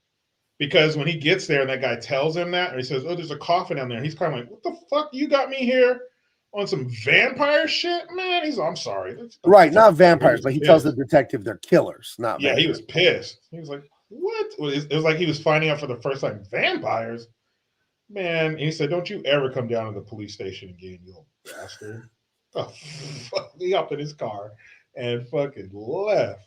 Don't blame him. Right. So the detective or cop ends up laughing at the kid with the henchman here. But then when the kid leaves, the henchman kind of looking at him on the balcony. Like, we know that you know that we know that you know. And we know, you know.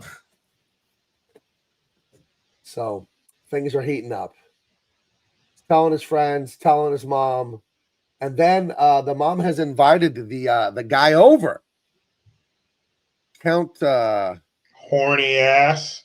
Yeah. Mom was trying to get her back blown out again. It's a weird thing. She totally was. She was like, oh, a new man in the neighborhood. Like, she was dropping hints. She was ready to get the dust knocked off of it. Maybe it was them that my headlights lit up the room. Yeah. She was be like, I don't care. Keep going. It's been a long time. My goodness. That was such a terrible moment. At least I didn't know those neighbors and I didn't run into them outside of that, you know. So yeah, awkward. That would be weird if like I knew them, and I would see them around the apartment complex. Hey, so I was pretty crazy last night, huh? Sorry. Sorry. Oh, That wouldn't have been that bad. I mean, you could get caught doing worse things than having sex with your chick. You know? That's true. That's true. At least it made sense what they were doing. Yeah. So Mr. Smooth Talker vampire with his nice thick head of hair comes over. He's kind of schmoozing mama a little bit. And he's just like a cat playing with its food to Charlie Brewster, right? He's like, yeah, hello, son. Hey, Shaking his Charlie. head. Yeah. How are you, buddy? Nice to meet you. Name's Jerry. Yeah, very polite, very, just over the top to him. But to the mom, she's like, the mom's not even touching the ground right now. She's fucking floating. This guy could fart in her mouth and she'd be like, oh my God, take me. So, yeah. And he's playing on that. He knows. He fucking knows. And that, I like that about vampires. They're always smooth. They're always dressed well. They're always dapper. And it's probably because they've had hundreds of years of macking on chicks. Right. But there's always a sexual nature to vampires. That's why the bites are very, erotic and orgasmic, and there's moaning and all that kind of shit, At least when they bite chicks, not when they bite dudes. So I'm like, oh, fuck. But the girls are always, oh, no, stop. So there's always a sexual nature to vampires. Yeah, that's the weirdness of women, man. There's some of those like corny, like basically pornographic novels that women read, those smut books. Yeah. You've heard of this stuff where it's like, it's a vampire or it's there's horrible stuff out there, where like Twilight. Look at Twilight. It's like one of the biggest selling things ever, Yeah. It's a woman's fantasy. It's absolute fucking nonsense. That would never happen. Like a man's fantasy, I guess, in the same way, is more realistic. But what's a man's fantasy of a woman? Like a woman who fucking doesn't ask you crazy shit, or like woman that doesn't nag you. But that exists. Well, what is the saying? Feed me, fuck me, shut the fuck up. Right? Yeah, sex, silence, and support. That's what a man needs, not in that particular order, but that's the 3 S's. That's all we need. But those women do exist. Yeah. But a man who, like, he could fucking rip my head off, but he won't. And, like, he's, like, sensitive and he cries, but not too much. And he fucks me great. But, like, that dude, you're either going to get a bad boy or you're going to get a normal dude. The two aren't going to come together. The female fantasy is always twofold. Both of the things are terrible. The number one fantasy is cheating. Every romantic movie and story for women, they're cheating. That's what their fantasy is to cheat, to upgrade. They're with the first guy, but it's not really cheating. The first guy's a jerk and he's insensitive and he forgot my birthday again. And then, Leonardo DiCaprio comes along in the bottom of the Titanic and he's a smelly, unemployed, broke dude, but he's whimsical and he spins her around when they dance and he draws her. He's an artist. He's going to draw my gosh. And the other guy's like a zillionaire and going to take care of you for decades. But so every story with a woman is cheating is number one. And then the other story is the Beauty and the Beast. He's a monster. He can eat people's faces, but not my face. Yeah. And here's the thing about owning a tiger. It can turn on you. All the ladies want to own a tiger. It will turn on you. Yeah. And they want that. They want the Leonardo DiCaprio scrub artist, free-spirited, makes passionate love to me, but the security and the money to spend on whatever they want of the prick upstairs who, is kind of a dick to her. Right. I have very bad news about the free spirit Leonardo DiCaprio. Ladies, I have very bad news about the bohemian free spirit and your bills getting paid. Yeah. Those two don't come together. And he's banging all the other chicks just like you. Right. You think you captured him and locked him down? No. Him and his stinky patchouli oil dreads are dragging across some other chick's face missionary style. Right. Guaranteed. Right. But a man has a much better chance of his fantasy woman, air quotes, the general broad brush version, than a woman finding Edward the vampire who's not going to bite her and rip her jugular out, but is also, he's kind of rude, but he's not. What's disgusting about the vampire guys too is they're old. They're 300, 400, 500 years old. Yeah. And then Edward, whatever, from the Twilight, he's 7,000 years old, but he's hitting on a 16-year-old, right? Since he's a high schooler. Think about it for a minute. I'm old, but they're not. But in this movie, this Dandridge or whatever the hell his name is, he's going after Charlie's girlfriend, who's ostensibly a junior or a senior. Like 16, 17, Yeah, what's your problem, dude? But she looks like his love. But what is who's the guy that did the To Catch a Predator? Chris Hansen? Yeah. It'd be Chris Hansen, Vampire Slayer. Because these vampires are always going after young ladies, and the vampire's like 800 years old. He tells Edward, hey, have a seat. He comes out with he has the garlic and the cross and the steak. He's all, I'm going to need you to have a seat there, buddy.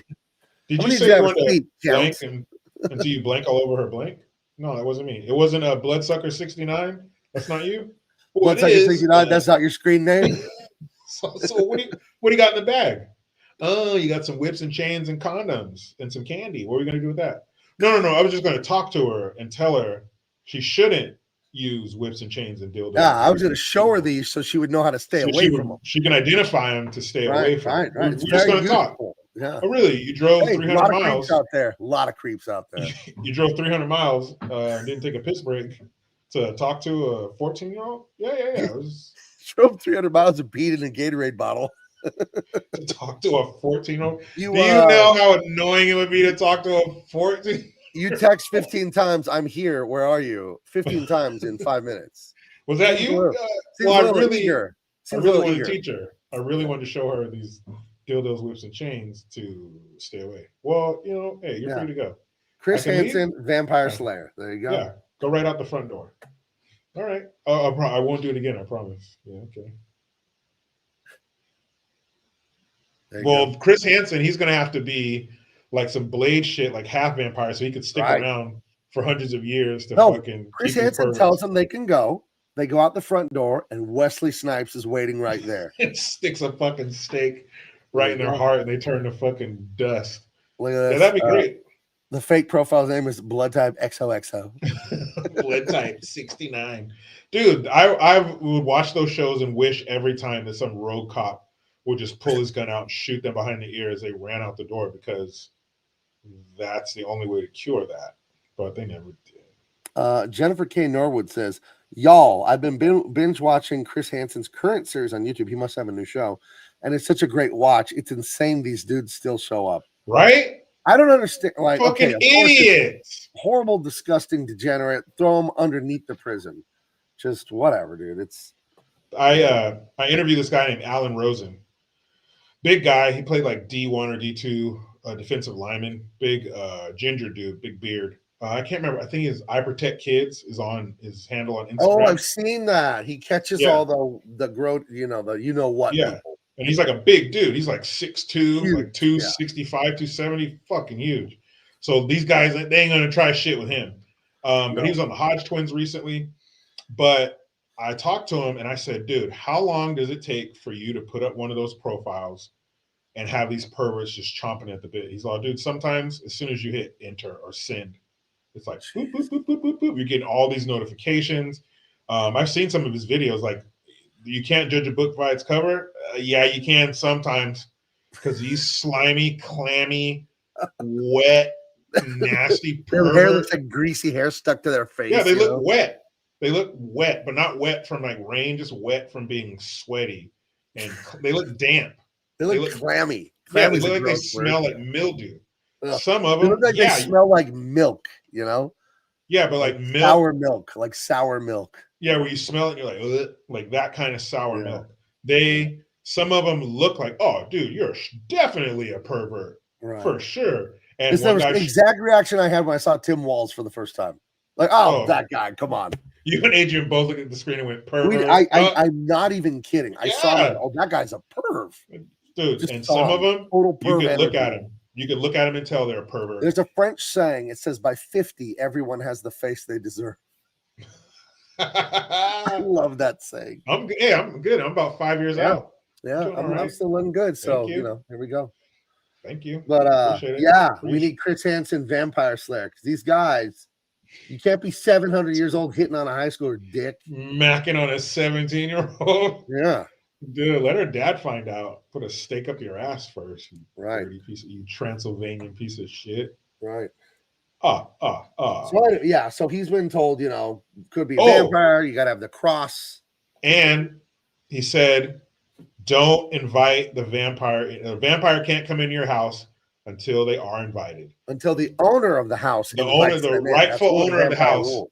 Yeah, and he goes downstairs, and who the fuck let the vampire in? His horny ass mom, who's not thinking straight, and she invited him in the house. So boom, now he has unfettered access, and he tells him, he's like, oh, hey, well, now that I've been here, now that I've been invited over, I'll be coming over as much as I want. Like looking at him, like I'm gonna get you, little fucker. And he goes, oh, of course, with your mother's gracious permission. Oh yeah, you can come over anytime. Oh, look at him. Just And look at him and this is high fashion for the 80s. He's got a scarf. dude, look at that collar up, dude. Pop the collar. That's the James Spader fucking Tony Goldwyn 80s John Hughes douche collar up. And he pulls it off to perfection. Look at mom's got the low cut dress. Come on, mom. Have some mom, put your mom tits away. She's looking at her son like, don't fuck this up, Charlie. She wants to get all that dust blown off of her fucking bean. She's disgusting. Don't fucking know you got a demon in your house because you want to get stretched out, mom. Oh. Come on, mom. This guy eats people. She's like, I hope so. Oh, jeez. I hope so. So he falls asleep watching his horror movies. Hears some noises around the house. Gets a gold cross. Not a bad idea with a vampire. Not at all. But we find out. We do find out that it's not just the cross. You got to have something behind that cross. You got to have faith. Mm-hmm. You got to have faith, which I think is an interesting bit of writing there. I think that's interesting. Not the way George Michael meant it. Right. Like real faith. So yeah, now, dude, he's up in the house all the time in the middle of the night, watching mom's titties.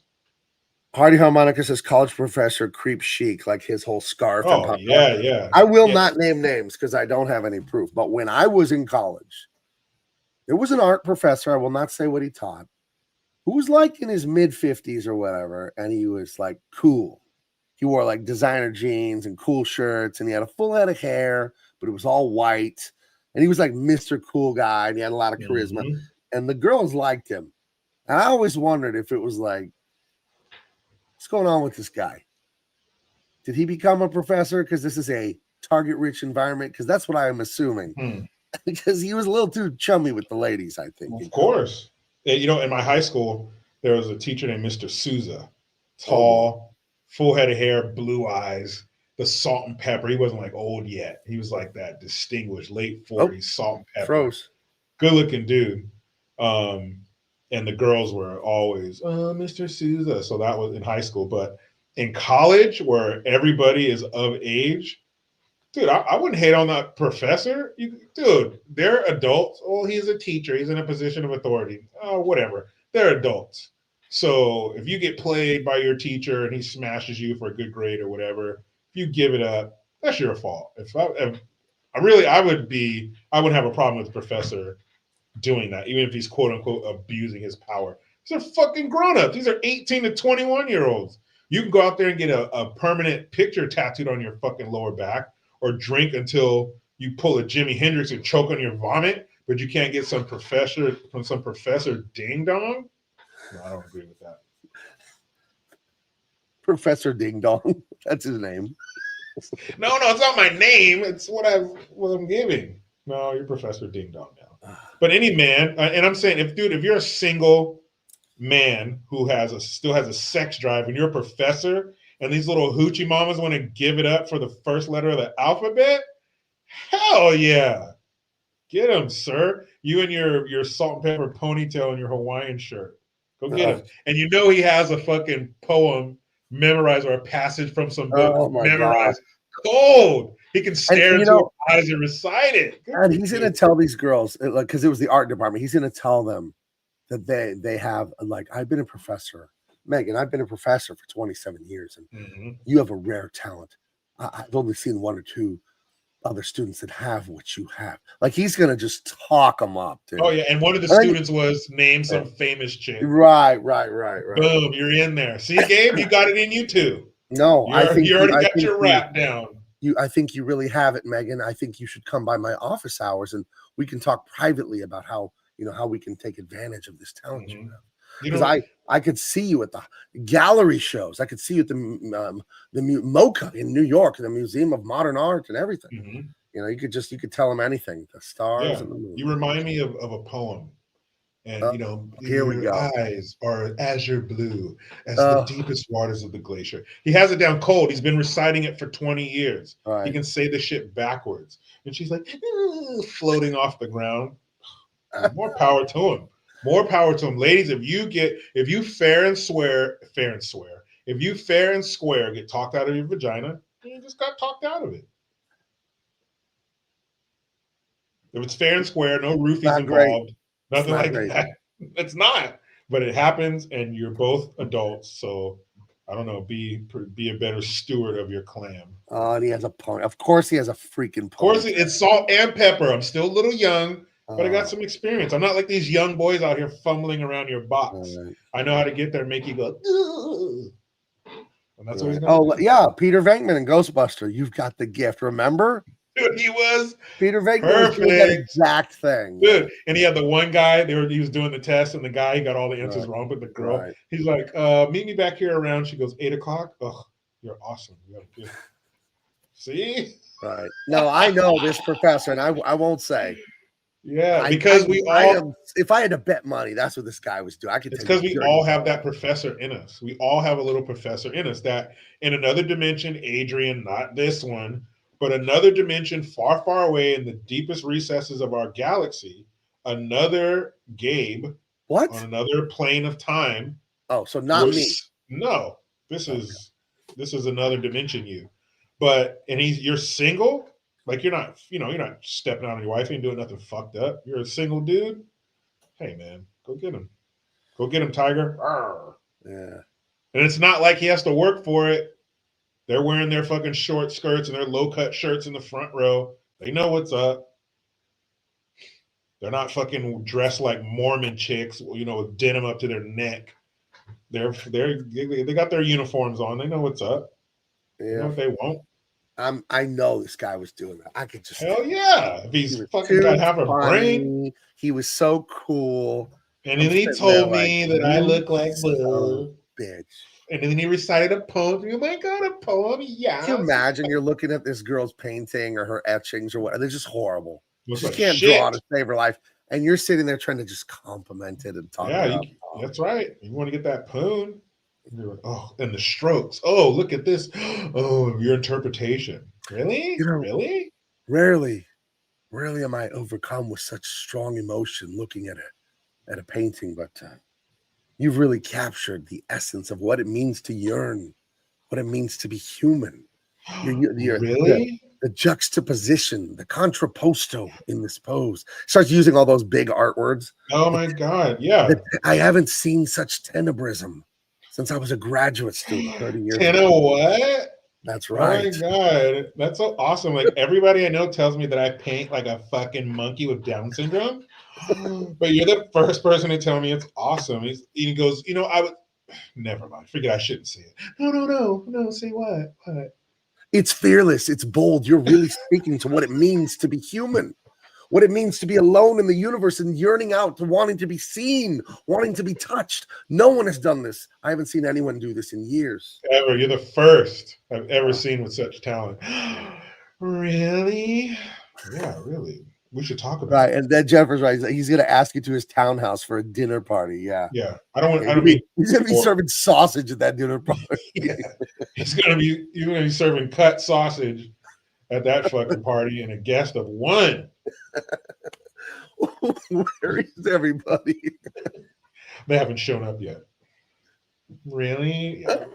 Captain says, what's crazy that works too. Exactly. That's why he does it. Men fall in love with our eyes. Women fall in love with what they hear, right? I mean, that's how it is. There's that song. It was an 80s song. And the lady says, tell me lies. Tell me sweet little lies. Like, that's right.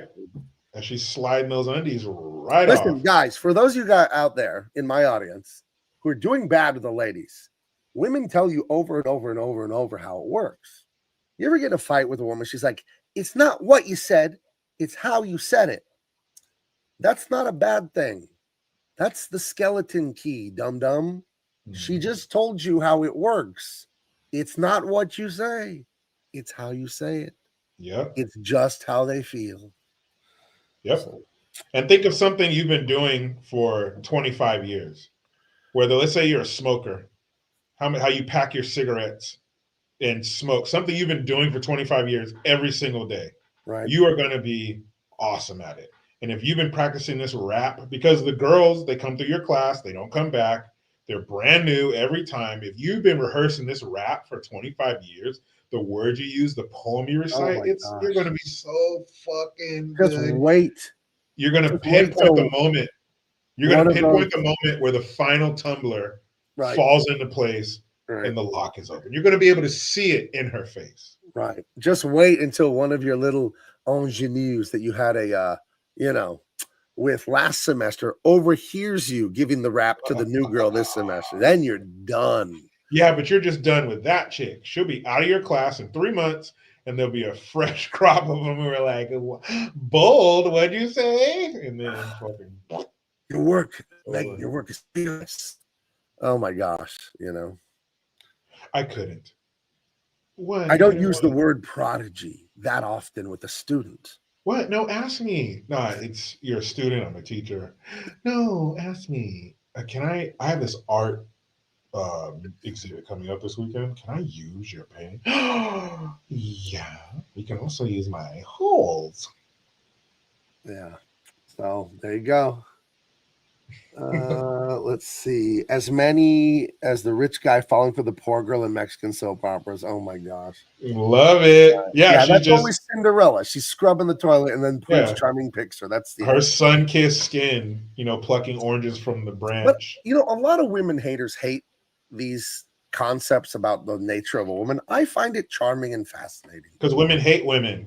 Well, No but one's a no, bigger I'm talking hater of about the women than other men. I'm like women. the women hating men. Oh. Women are this way, women are that way. It's like, it's a good thing. It's the natural order. Why are you fighting nature? Why are you fighting the design? This is how it's supposed to be. But even all the most fierce, staunch feminists, I bet you they got a dude at home that fucking wraps her hair around his fist 3 times a week and leaves that box smoking. They just talk that shit, but that's what they really want. They I want the think, yeah, they man that want they to be talk put in shit their about. place, right? Yeah, That's the they point want of the it. dude, they want the guy with the fucking We the People tattoo on his forearm who's like 45 years old, ripped, drives a fucking truck.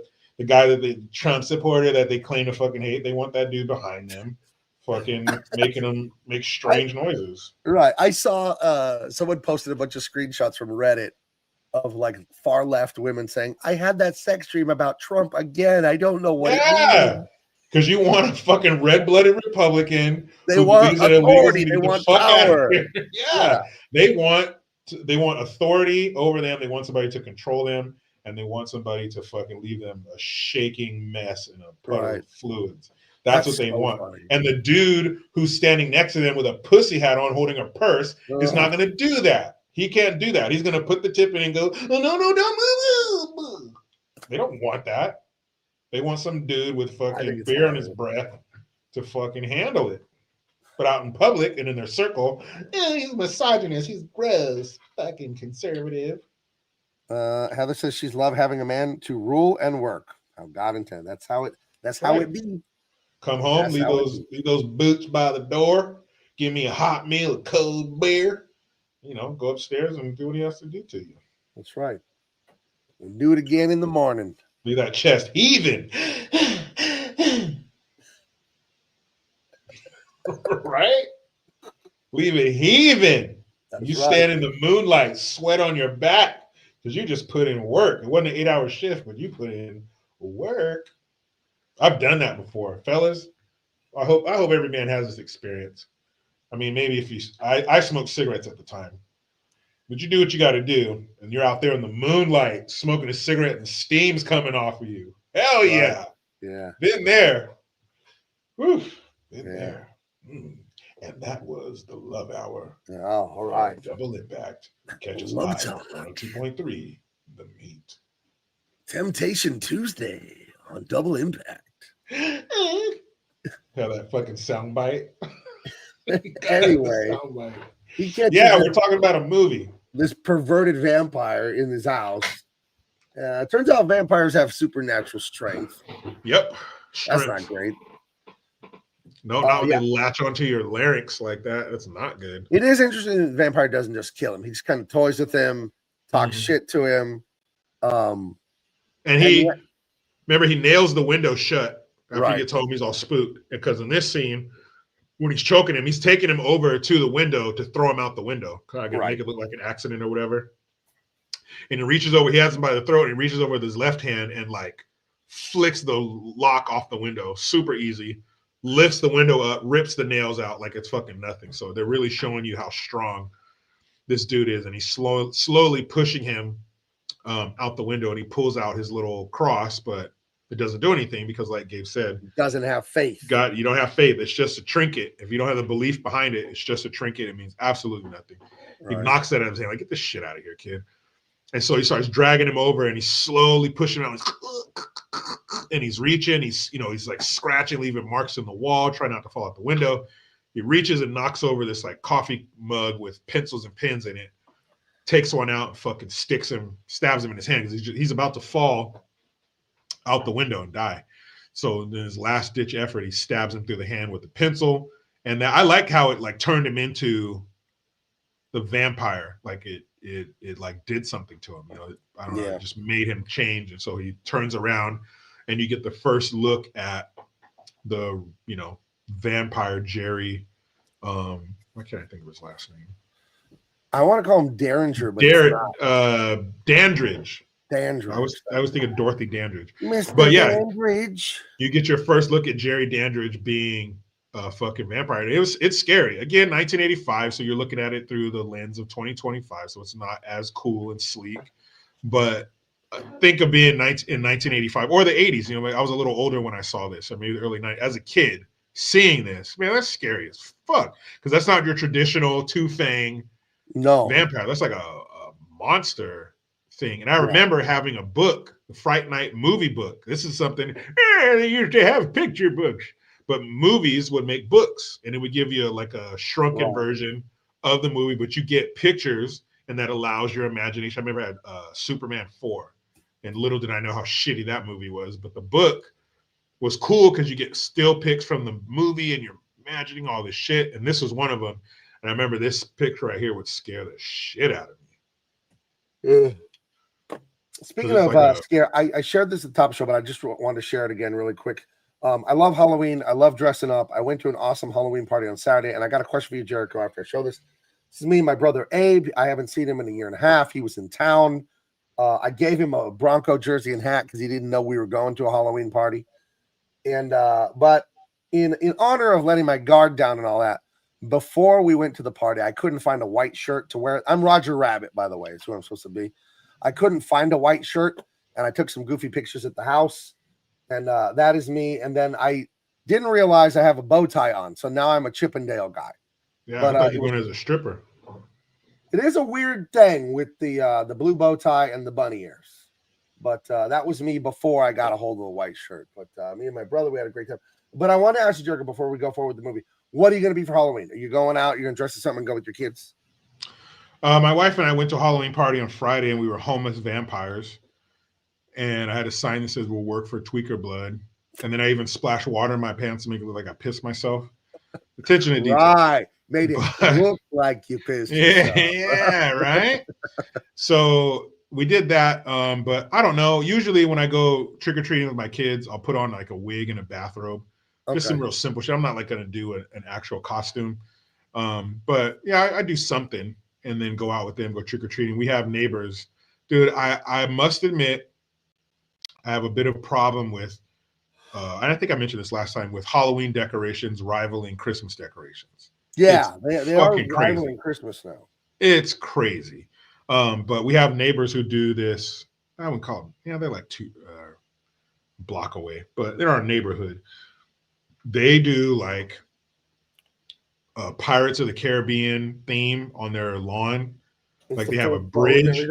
Dude, yeah, they have the front of a boat there. They have the projector is projecting on the garage door like the movie. They have a bridge you got to walk across to get there, and there's all this pirate shit. Arr! Dude, Arr, there's I got to love be the booty. Arr, give me there's the got to be, man, tens of thousands of dollars worth of, Jeez. you know, animatronic shit and the lights and the statues and, you know, the 10-foot tall skeleton pirate. Like, man, they go. It's an attraction. Like, Yeah. people come here to see that thing. It's nuts, man. I But want to make my own Halloween attraction. When my company grows, makes me a lot more money, I'm going to open like a haunted house or something. I love that. I love the Haunted Mansion Disney. I want to make my own. I don't know. It's a crazy dream, but it's something I want to do. I am going to doable. wear the rabbit outfit on Friday, take Big Baby trick-or-treating, but I'm not wearing these that I got for about $4 or $5 on Amazon. The teeth? Why not? Because the part that goes under your lip, dude, it's like sharp. It's You so gotta, thin and sharp. I gotta file it. It's yeah, horrible. you gotta modify. I think you get a nail file. You can take care of that.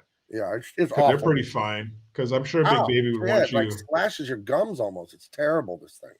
Big Baby would like you to have the bunny teeth. I think she would find that funny. Yeah. No, I think it's great. The costume, my wife kind of came up with it to just wear overalls, yellow gloves, and ears. You're Roger Rabbit.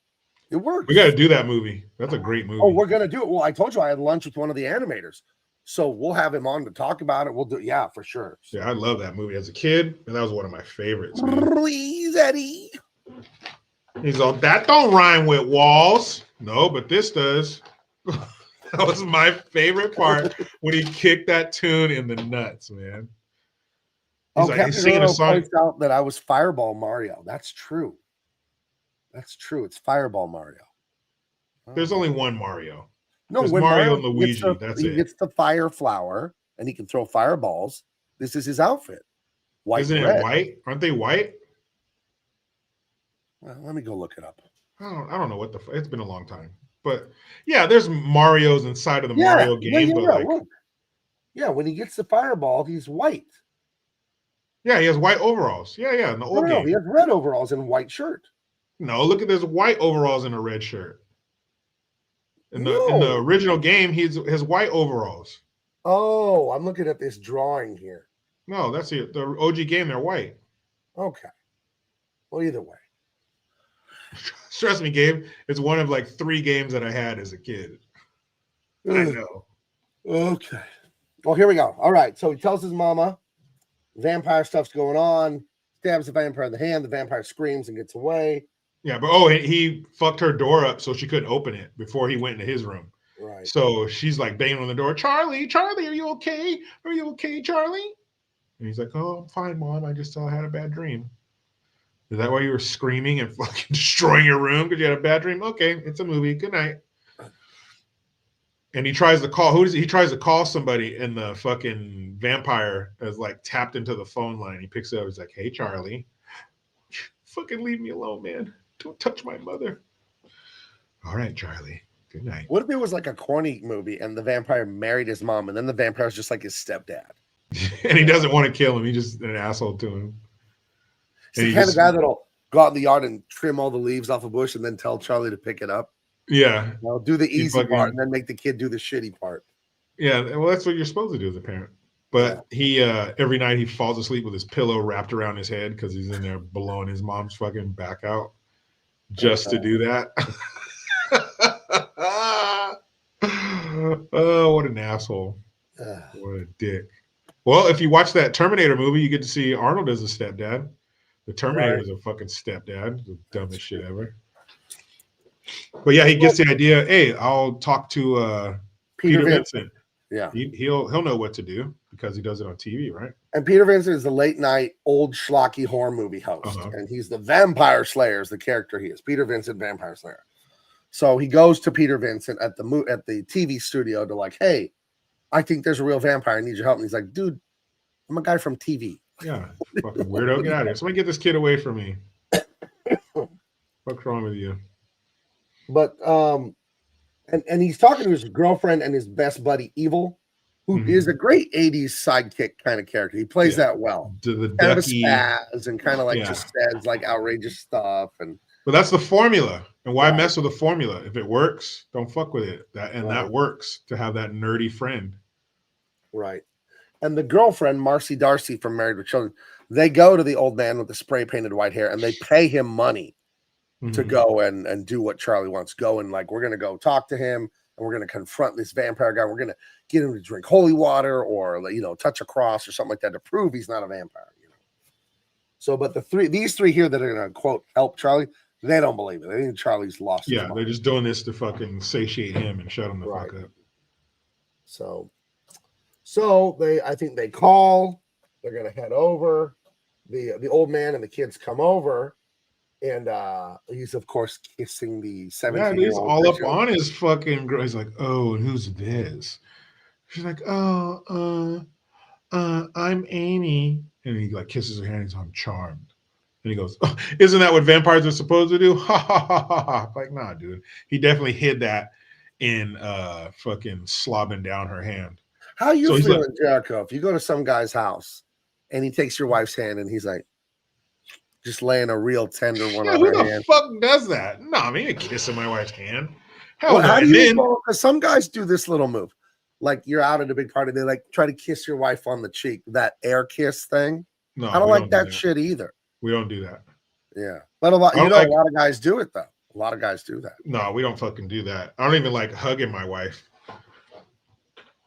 Like, you know. Right. I thought you meant for a millisecond. I thought you said you didn't like hugging your wife. Yeah, I don't touch her. Like, no what? That's a problem. Every time she tries to hug me, I face palm her. Get away from me. Yeah. But yeah, I don't like guys or guys telling you, you know, oh, you got a beautiful wife. You're a lucky man. Like, easy. Nah, man, don't do that. There's a handful of unwritten rules. There's not a lot. It's a handful of them, and that's one of them. Don't do that. Yeah. Captain Rose says, you're getting the hell out of my house to be close to my woman. Yeah. Kiss her on the hand? Unless this is 1348, right. Don't fucking do that. Unless and even back then we could do it. Even back then we could have a duel if I didn't like that shit. Right. What is Lando? Like Han Solo and Princess Leia show up at Lando's Sky City, you know? And he takes her by the hand and he tells her, truly you belong here with us among the clouds. You know, he was a smooth dude, Lando. That's Billy D. Williams, though. Yeah, he could fight aliens and drink fucking malt liquor. That's right. He was a bad motherfucker, man. Billy D. Yeah, and Princess Leia's like, yeah, exactly. What do you fucking? And that's the real problem was her reaction, right? Because what did she tell him? She told Evil, "Oh, he's the best," or he's so something like he's so exciting. And she's like giggling, fucking. Oh no, hell no. What are you talking about? I mean, he may have killed 2 call girls, but other than that, he's awesome. His personality is amazing. So they have him drink holy water and nothing happens, but it wasn't real holy water, you know, and nothing happens to him. And, you know, they all like, oh, I guess he's not a vampire. And it's like kind of embarrassing for Charlie and all that. And then when they go to leave, the old man freaks out because for whatever reason, he's messing with a mirror, and in the mirror, Smoothie ain't there. Yeah. Remember, vampires don't appear in mirror. Yeah, you fucker. Yeah. Captain Rose says Lando had a Riz. He did. Indeed, he did. Yeah. He was gunning for Princess Leia, but Han Solo's like, come on, that's mine. You know. But he was going. I heard a guy saying that the other day. If the lady's married, it's hands off, you don't look at them. But if they're just dating, sorry. It's you know, scoop and score, you know. Yeah, I mean, especially that if it's like, I mean, you shouldn't go after another man's woman. What about if they're just dating, not married? I was gonna say, well, I mean, no, married, don't even think about it. But dating, yeah. But especially, I would say, no, you shouldn't go after another man's woman. But if for some reason you know that they've been together for like 6 years or something and he's fucking around, I mean, that's definitely the gray area. Like, you're not doing nothing with it. You have this beautiful woman, and maybe not physically, but whatever. You have a beautiful woman, a good woman, all of the above, and you're fucking around, you know? And if you could keep her, keep her. But if you can't, she's going to get taken. And if there's no ring on it, basically, there's no ring, she's still on the playing field. I would say this. Having affairs, whether you're married or dating, no bueno.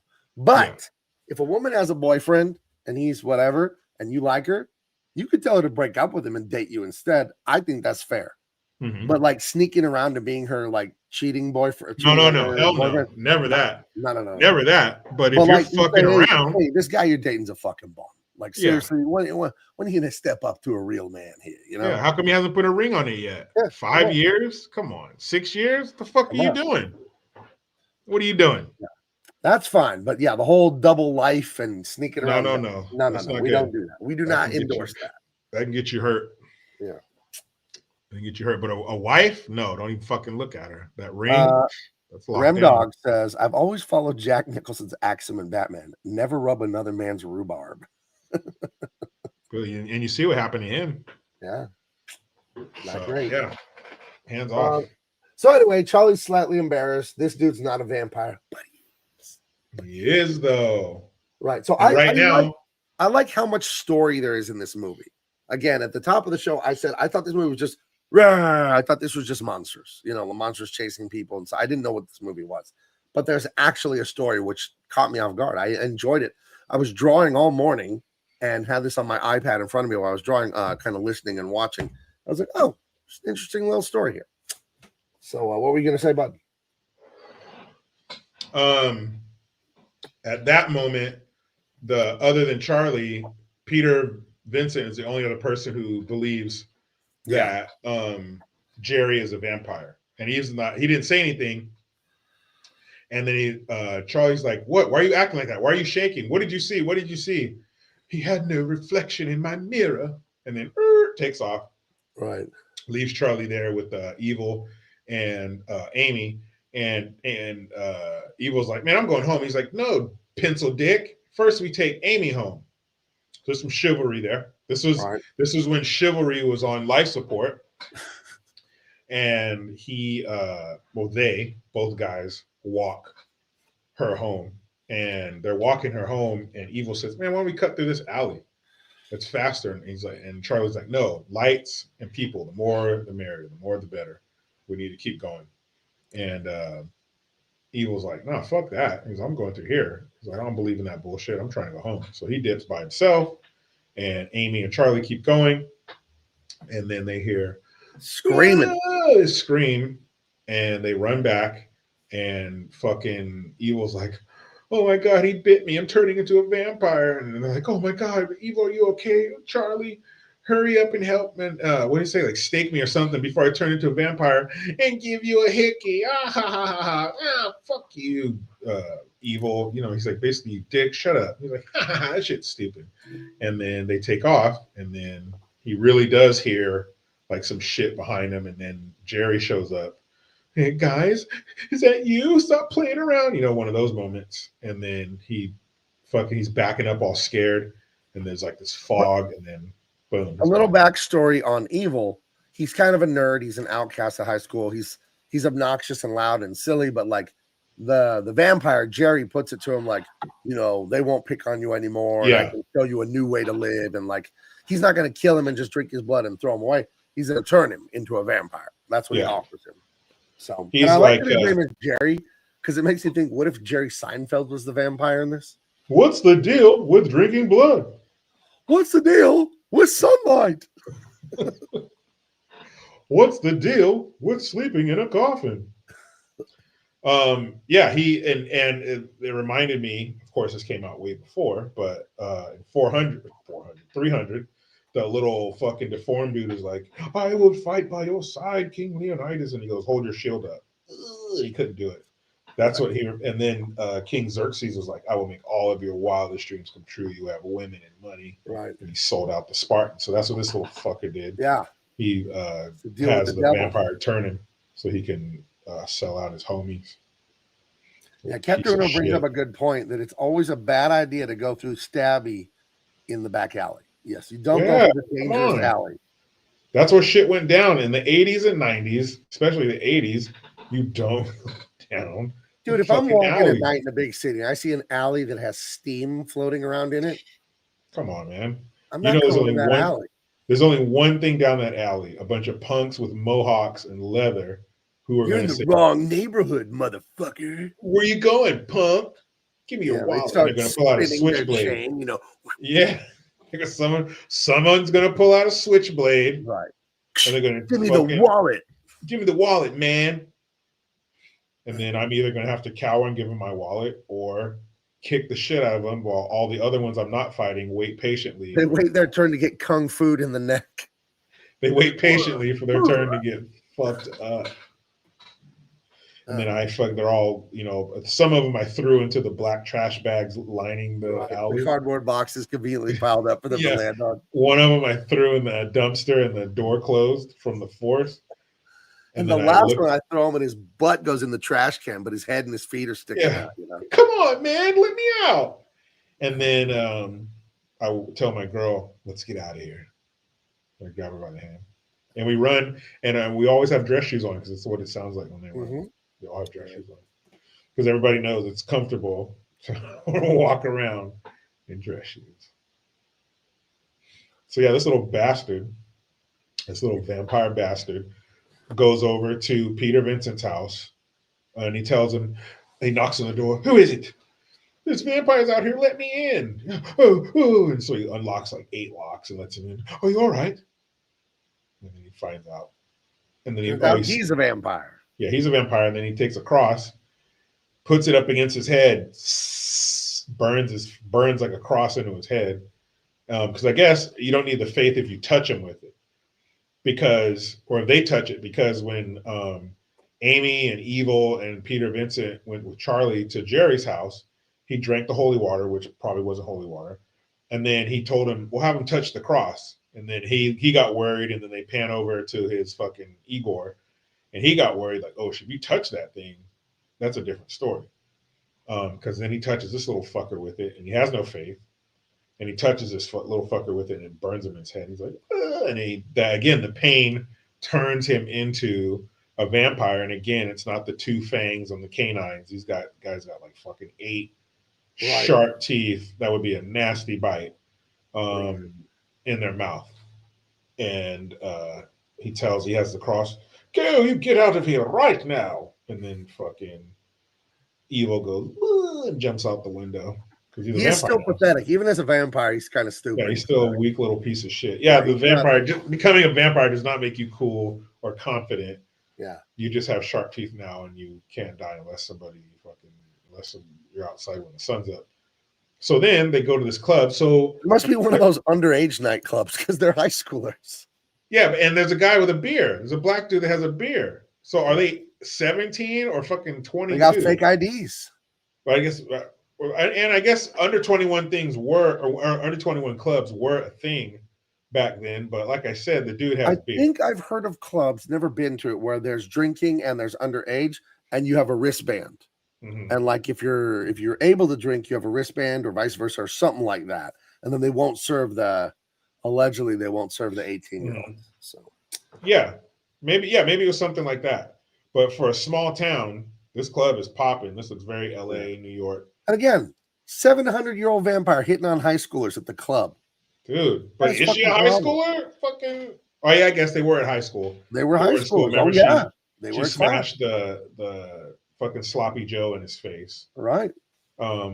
So they are under 21. They are high schoolers, and so he goes up to her, but she does look, because when he went over there with the cop, he was rummaging through the shit when Igor was showing him around with the black cop.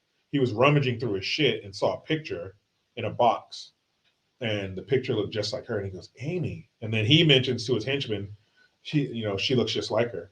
Right. So he has a thing for her in particular because she looks like the picture looked like it was from like the 1700s. And that's like in Bram Stoker's Dracula, where he's Demi Moore or whatever. Is it Demi Moore? Looks like his lover from 300-400 years ago. Ryder.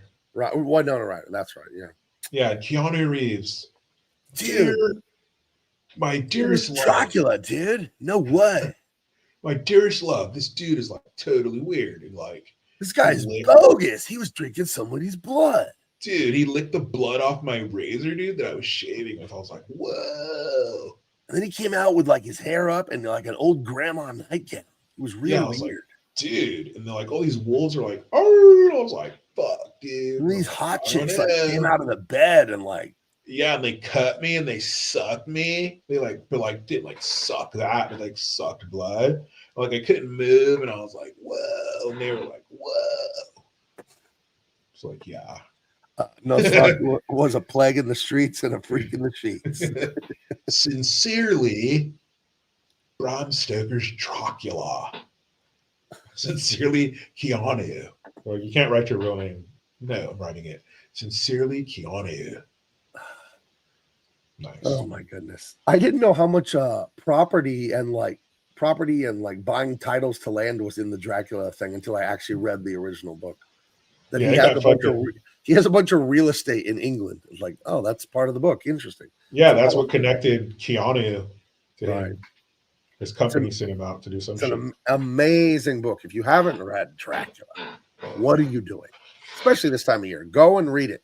Stop what you're doing now, and well, after this show's over, go and read Dracula. Go pick up a 400-page book. When the Demeter is the ship that he takes to get into London, I believe. The chapter of the arrival of the Demeter and the evil that comes with him on that ship, and the weather and the dying people and animals. One of the best chapters of any book I've ever read. It's so intense, like this drumbeat is getting harder and louder and faster. It's insane, that chapter of the book. Dracula's a great book, obviously. That's why it stood the test of time. So, but now I'll hear Keanu's character's voice in my head. Yeah. Like turned into a vampire bat, dude. Dude, it's like flying all over, dude. And he turned into a wolf one time, dude. He like turned into a bunch of rats one time, dude. This guy's like totally. Captain says, you know what else is an amazing book? Hint, hint. Are you talking about my books? Are you talking about going to bigmancomics.com right now and getting yourself EMPYREAN Earth Illuminated, which is in stock? If you get this now, husband and wife team, saving people, a battle among the stars with an evil tyrant. You will love this. In stock, ships fast. Dean Cain, All-American Lawman. I saw page 30 today. It's about halfway drawn, the second volume. The Unstoppable Tyrus up to page 90 on colors, and the second volume is already written. We are cruising, people. We are cruising. There's a lot of great stuff. All gas, no brakes. Yeah. And you know what? Oh, go ahead. It's a husband and wife story, and a husband and wife will send it to you when you buy it. That's right. Full circle. Everyone that has read it loves it. It's a triumph. I'm very happy with that. Not one bad review. Heather says, mi niña, she loves the book. How would you say loves her book in Espanol? Love is like amo, libro's book, and I don't know. Ella amo su libra? I don't know, something like that. So, yeah. That's so please Adrian. get them. I've got some great announcements on stuff coming up. Would it be a Black Friday sale in Thanksgiving time? Oh, offended. I don't know what's going on. A lot of fun stuff. Had some talks with Tyrus. Had some talks with some other people too that are very exciting to be working. To possibly be working with. Anyway, in the underage nightclub with the overaged vampire, he comes up and hits on Amy, puts her in basically a trance. Yeah. What's he doing here? Like, put your face on my man breast? Yeah, suck my chest hair. And then he like puts his hand like on her inner thigh, like finger banging her on the dance floor. And it gets steamy. Look at Charlie just looking at this guy just taking his woman like, right man, I haven't even been able to do that yet. And so he, tells him, Charlie goes, he's like, you son of a bitch, because they're kissing. And he goes to hit him and he catches his fist and like crushes it, and he's like down on the ground, oh, please. And he goes, I'm not going to kill you, Charlie, but you need to be at my house, blah, blah, blah. Bring Peter Vincent with you or I'll kill her. And so they fucking take off. She's looking at the way she's looking at him, and like the more they're dancing around, she sees there's a mirror. She sees there's no reflection, and she's like dancing with herself. So she's like, oh shit, but she doesn't care because her vagina is fucking glowing. And her hair gets all fucking like spiky and done up and like ravaged, like they were just making love, and it's all disheveled, and her like, her makeup changes because she's all, horny. And he goes over to the bouncer's like, hey, motherfucker. Yeah, he gets into some race-based violence here, which I don't think meets the DEI requirements. Love it. He kills 2 black dudes that are bodyguards. Bouncers, yeah. He just slashes one dude's neck. And then this guy throws away like a piece of trash. Again, This showing guy, his strength. right. This guy's jacked too. He's built Yeah, huge. This means guy. nothing.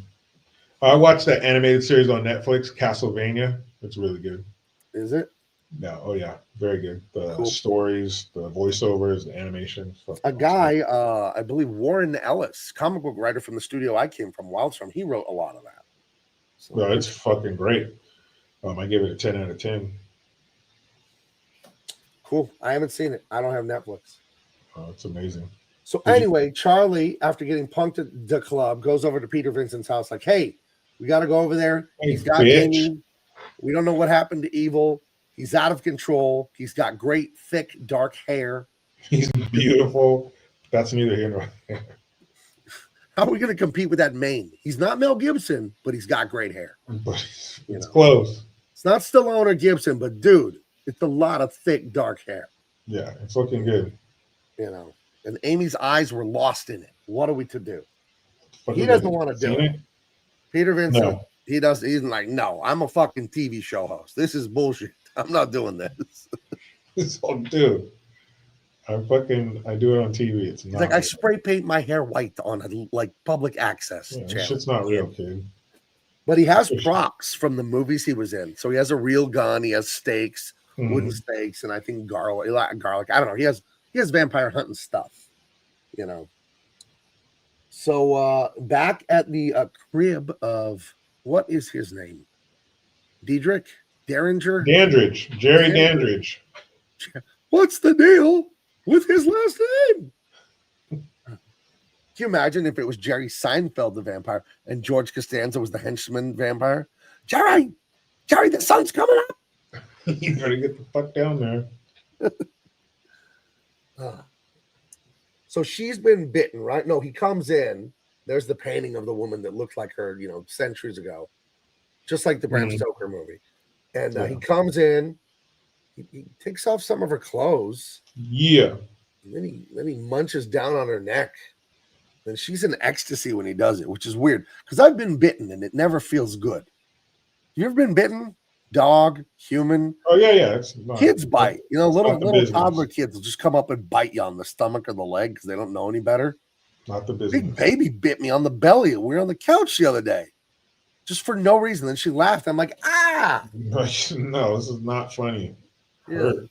Those little teeth are sharp. Oh, I stuck my finger in my daughter's mouth and she was teething to see if she had a tooth coming in. And she bit down. Whew. No. You know what's horrific? And since we're men, we never have to deal with this. Women breastfeeding while the baby's teething, and the teeth are coming in, and that baby will bite down on the nipple occasionally. Yeah. You'll know because you'll hear your wife from 2 towns over go, ah! Yeah, that has to hurt, man. Oh, those little teeth are so sharp. Oh, those little teeth like little daggers. Yeah. Damn, that would suck. Oh my goodness. Sorry about that. Yeah.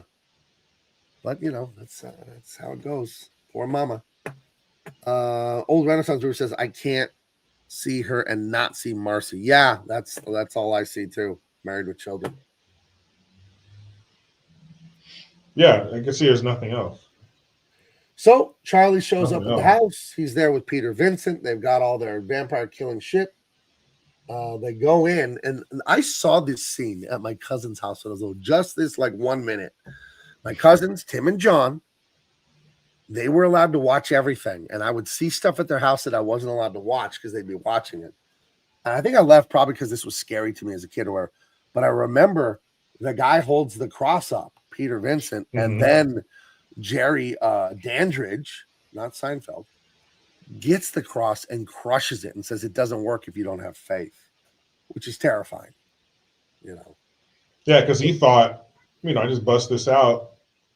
No problem. It'll do its thing. But no, you have to have something behind it. It's not just a trinket. It's not just powerful because you wield it. You got to believe in it. Right. So the old man tries it, doesn't work. But then Charlie pulls out his small gold cross, and it does make this guy like a blubbery idiot. He's like, he does sound like that a little bit. He recoils and backs up. Ugh. Pretty funny. But so They face off with the vampire and his henchmen, and they kind of get away. They get away from each other. Vincent runs off to another room to use a phone and runs into what he thinks is who's in the bed here, but it's just Evil wearing a wig. Not sure what that. He's like pretending to sleep. Yeah. And he pops out of the blankets, and he's still just an annoying, screaming weirdo. But I wonder if this is where the Lost Boys got their idea to make these monster face vampires instead of just long teeth. Because the Lost Boys before. The same thing, So, yeah, they have a face off. He gets away. This guy turns into a wolf, falls down the stairs, and gets impaled by like one of the banisters on the stairs or whatever. And then, transforms sort of back into a human. It's a great special effect. They had like a gelatin, like hands and body parts, and melted them, and then they played the film backwards, so it looks like he's reforming from a wolf back into a man. So yeah, we're almost to the end, guys. So that's faced off there.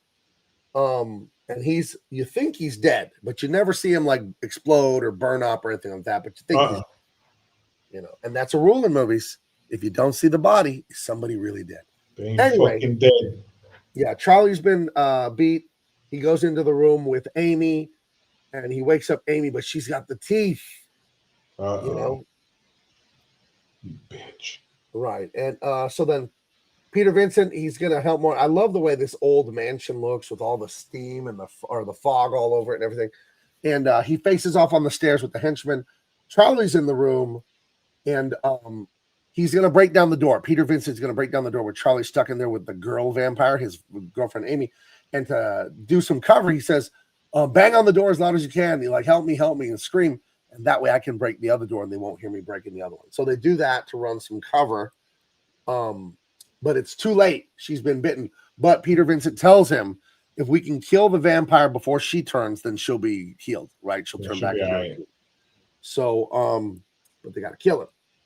So he faces up with the henchman on the staircase, shoots that dude in the forehead. That dude flies away, but it doesn't kill him because the vampires they can heal from the grievous injuries if it's not the stake through the heart or the cross or the different things like that.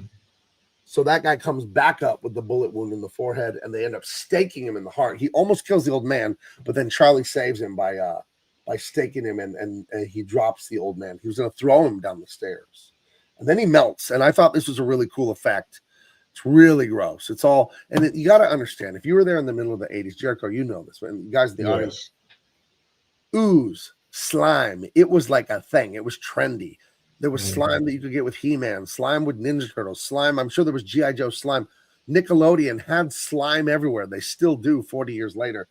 And this was like that. There was a lot of that neon green slime coming out of this guy when he was melting because they staked him through the heart, the henchman vampire. So, so Charlie, he goes back to get the girl, but she's vamping out. And he's outside the house for whatever reason. Why is he outside the house, Jericho, the main vampire? Charlie and Peter Vincent are inside with the girl, but he's outside. I don't remember how he got locked out. I don't remember that. I think he was just trying to get away because they were fucking, they killed his henchman. I think they staked him already too. Yeah, they staked him in the shoulder once, but not in the heart because they got to do it in the heart, right? Yeah, I think he was just getting fucked up. So he turned into a bat and was floating around outside and shit. And she goes full vampire at one point to Charlie. And she's like screaming, like, rah, she's going to attack him. But at one point, she's crying and says, I'm sorry, it's not my fault. Like she has a moment of clarity. Yeah, she's not fully turned right yet. There's still some human residue left in her. So it's kind of like, hey, you need to hurry the fuck up because she's losing her humanity. So you see out the window, the sunrise is coming. They're facing off. They fight a bunch. He turns into a bat. He's biting people. All kinds of stuff is happening. And they get into this attic room. And they're able to break some of the windows and open different things. And but the girlfriend, that's right. He pushes her back with a cross. She plays dumb, and then she turns around with this giant prosthetic mouth, which is like the girls from Mortal Kombat. Yeah. And now she has that multi-sharp tooth mouth. Right. And the main vampire, he's snuck off to his coffin. He's trying to get in it and shut it before the sun comes up. But he's not a good planner, this vampire, because the room where his coffin is has it's up high in the house, like in the attic, and it has 20 windows. Why wouldn't his coffin be in the basement where there are like no windows? Regardless, I think it was in the basement. why are there so many windows? Because remember, he was looking at the guy, the henchman dude, was painting the windows, and he looked out of the window and he went to open the cellar doors. He was like, "Hey, kid, what are you doing?" Oh, And all okay. the windows I were in thought they the were basement. upstairs because of the clouds and the sunrise and all that. That's what I thought this was. That's where it started when he Okay. was still inside. Then he went outside down to the Okay. basement where his coffin was. Right. So yeah, he gets staked in the shoulder because Peter Vince has to turn around and try and save Charlie from Amy, who's trying to bite him, but she doesn't bite him. She wants to. You never said a woman vampire to do a man vampire's work. Ew. Anyways, they have a final face off with him. They keep breaking windows. They keep getting sunlight to escape from him and hurt him. And they finally blast him with a big, he's about to kill the old man. And then Charlie shows up and opens a big window and it like shoots him back like a fire hose. He ignites in green and orange flames and he dead. And they save Amy. And Amy's no longer a vampire. And smash cut back to the bed for the first scene where he was making out with Amy, trying to get in her pants. And they're having a good time, giggling and smooching and stuff.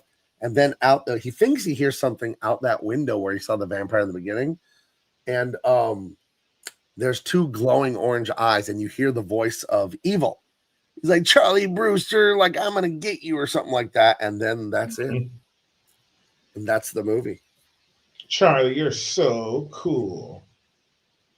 Right. That's Fright. So I was shocked that I liked this. I thought this was going to be terrible. I thought this was going to be like Revenge of the Ninja terrible or something like that. Oh, come on. Yeah. Come on. No way. We had enough of that fucking Gremlins 2 last week. Well, I already told you, Jericho, there's Revenge of the Ninja 3, and I think we should do it. That doesn't sound enjoyable. Dude, if it's as bad as the other one, neither was Gremlins 2. No, Gremlins 2 was unbearable. What a piece of shit. What we need to do is, since I've made friends with one of the animators of Roger Rabbit, we need to do Roger Rabbit. So we'll do that. We'll see when he's available. Did this get a sequel? I don't think it did. No, I don't think so. It did in 1988. Oh, it did? It was because it was set up for a sequel. Yeah, I've never seen it, but yeah, it did. Fright Night 2. And then they brought it back 2011 with Colin Farrell, which was pretty good. And the kid from McLovin, or from Superbad. Oh, look at this! I do remember seeing this at the video store. Hold on, Fright Night. It was. I do remember seeing that. Yeah. Oh. Yeah, one of those covers. You know, you fucking just remember seeing it. How very interesting. But it doesn't have the same actors in it. Part 2, no, I don't think so. And the one in 2011 with Colin Farrell, that was good. Yeah? Yeah, it was good. Oh, look at the poster for number 2. It's the same like evil laughing vampire, but now it's over like an apartment building or something like that. Smart. Well, I'm going to have to check out Fright Night 2 because I liked 1. We're going to do The Punisher, the Dolph Lundgren Punisher. I would like to do that. Jennifer says there's a few sequels. Okay, nice. And Captain Who didn't look like the same characters on the Wikipedia entry I just glanced at. By the way, I'm switching to Grokpedia because Wikipedia is a piece of shit. So Wikipedia. But guys, that is the end of 2025 Double Impact Halloween. We always do Halloween every year for the whole month of October. We do monster, sci-fi, horror themed movies. And that was that. This year we got to Alien. Well, I did Alien. Jericho did Aliens too. And then Gremlins 2. And then Fright Night. So next week, I'm not sure what we'll do. If we can get Roger Rabbit and the animator guy who worked for Disney for like 50 years, my friend William Frake, if we can get him, I think we can do Roger Rabbit. So I'll talk to William. He's traveling right now. He said he wouldn't be home till Friday. So I'll see how it looks for him next week. What do you think of that, Jericho? Sounds good. The guy's awesome. He's got a lot of charisma and he's got a million stories. I mean, 50-something years in the animation Hollywood business, so he everything I mentioned, he's like, yeah, I worked on that. Like, even like a Crest toothpaste commercial I saw when I was 7, he animated that. I don't know. Like, it was just crazy. Muppet Babies, you name it. Like, he worked on everything. No, that sounds great. That sounds like a lot of great stories. And plus, that movie, Who Framed Roger Rabbit, was fucking classic. Yeah. So yeah, I think we're planning for Who Framed Roger Rabbit next week, and hopefully we'll get the great William Frake on the air. Anything you want to promote, Jerry Coe? Instagram, YouTube. Been putting reels up there and stuff, so, or shorts, that we call them on there. So yeah, just keep your eyes peeled always. I got a lot of shit coming up on Instagram tomorrow. Fucking, I don't know, like 10, 15 stories to talk about on this. So there's going to be a flood of content on Instagram. So check that shit out. At JG Talk 2. Okay, JG Talk 2 on Instagram. Of course, you know him on YouTube. You know him and love him.